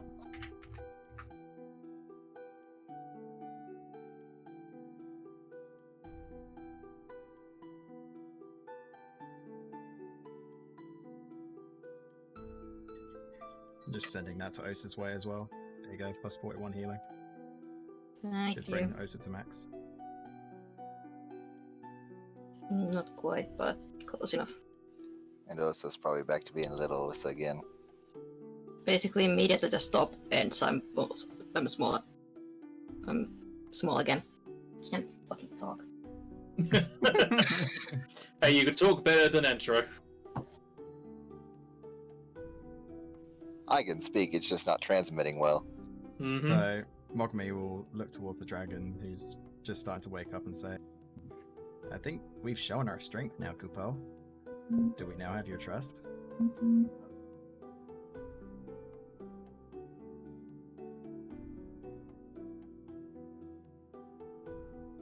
Your group has bested me in combat. Though a lot was riding on that singular spell. Well, that's me, Kupo. It's a hit and miss. And he has plenty of chances to try again. That's right, Kupo.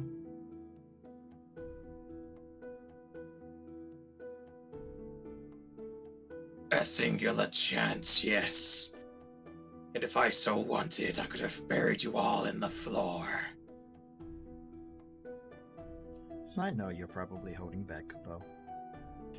As Mogmi said before the fight began, we didn't really expect to actually be able to beat you. Can't deny we don't show potential. Those attacks were coming your way anyway, without the spell too.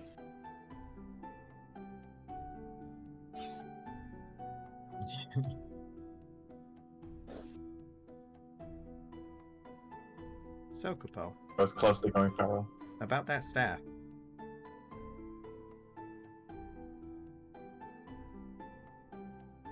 Yes, you have proven your strength well enough. Enough that I will deign to give you a chance at holding the staff of Boa. Though your deeds are done in the material plane, you must bring it back to me. or I shall truthfully come for you. You have my word, Kupo. I'll make sure it's returned to you.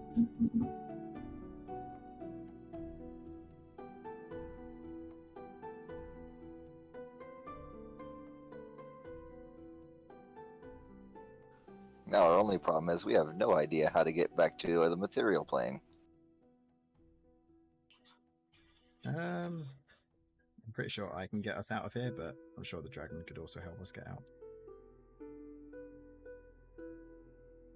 The dragon moves around to a plane of the red grass as he digs his claws in deep and burrows into the ground.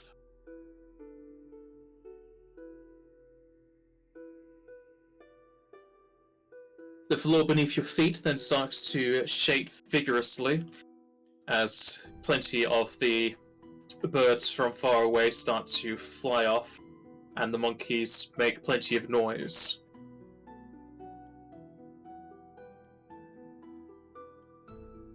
After a few moments, Grilleavfahrut will then rupture out from the ground once more, digging up roots and leaves as he does so. He holds out one of his talons and places the staff on the floor as he digs it in slightly. The staff is of a woven wood style, with several gems reaching up to the top, 4 in total, of red, blue, yellow, and green. At the very top, the wood warps into 2 spikes that meet in the middle, creating a very familiar circle. This is the staff of Boa. I advise you not to use it within enclosed spaces.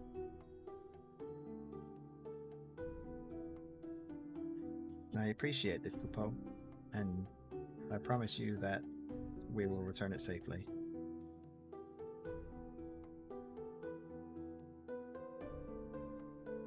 A promise I hope is kept well. I shall be watching over your material plane, whilst it is not my true home, instead living on my own demi-plane. The delights of your worlds are definitely some that both I and the ones underneath me enjoy.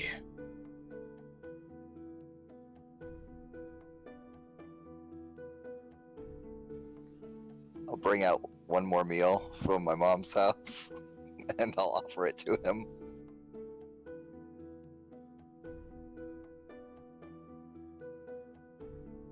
A paltry snack, though. Wait. This can't be. Who is your mother? My mother, her name is Megan. It's the dragon's lover. The famous fish casserole of Stone Shore! Shut. That's the one. His massive tongue quickly darts out from his mouth as he takes the Tupperware box, filling it upwards. It goes down into his gullet as you see several large globs of saliva crash down onto the grass below. Do you imagine this is just how we should have started the conversation? Just offering the fish casserole, he would have just given the staff right away. He had the Tupperware as well, it's not just me. Letting the Tupperware fall down into your hands, covered in saliva, a large grin appears upon Grilleavfarut's mouth. Oh, and those are delights I speak of. Your realm definitely knows how to make good food. Well, Wait, where are you going? well, I'm glad the food satisfied you. Though, now, I could do it myself, but I'm a bit run down after that fight. Would you be able to get us out of here, Kupo? Yes, the meal was quite delicious. If you were perchance to have offered it firsthand, I would have likely not have fought you. That's... Hey, food is the way to everybody's heart. Just me. I can create another gate out of this plane, as it is I who created it. And once you return to my mountain, all you need to do is seek the deity, and they shall take you through the back. Thank you, Kupo. I'll try to make sure to bring some more of Mom's cooking. If you do so, young one, there will be a place among my realm for you. I have to learn that recipe. I would absolutely have to consider that. You'll never be able to master the recipe, Greenmunch. You need a thing called Mother's Love.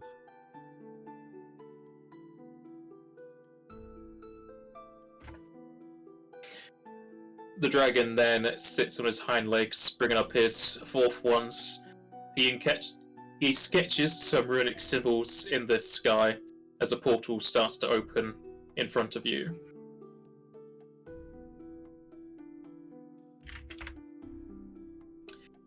Unlike the one that led you here, instead of a black abyss in the middle, you see a cave, apparently. That's not the right image. You instead see a mirror-like reflection of the inside of the cavern, seeing the light from the outside. Pass through this portal, and you'll find yourself within my mountain once more. The gems encrusted on the stone tablet will have been returned to their keepers by now.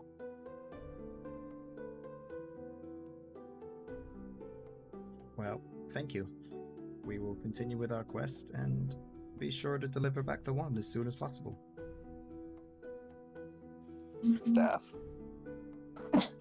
Staff. I wish you luck on your journey to save the material plane.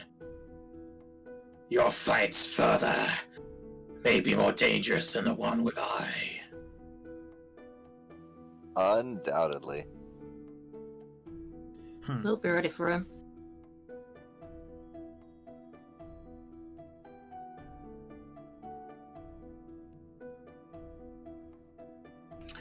And walking through the portal, you'll be transported almost instantly, as if no interim sphere or pipe is required. And you will appear outside of the stone tablets.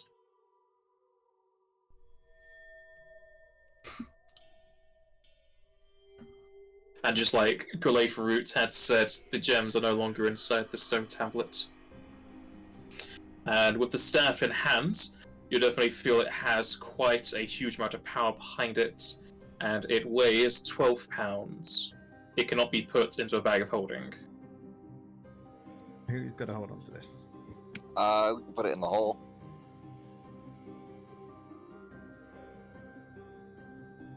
As long as nothing happens. It also can't go into the hole. Oh, Okay, why can't do not? that. Wait to hold on to it then. Sounds good. Actually, it might be able to go in the hole. Let me check. It's 10-foot wide circle by 10 foot deep. Little hole.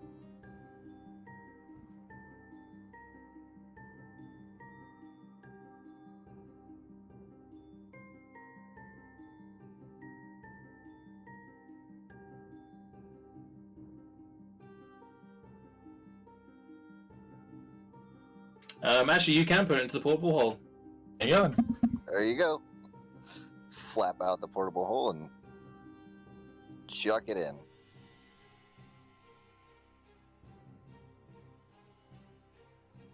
Fold it back up. I just imagine the portable hole is that that black circle you see in Who Framed Roger Rabbit. That's exactly what it is.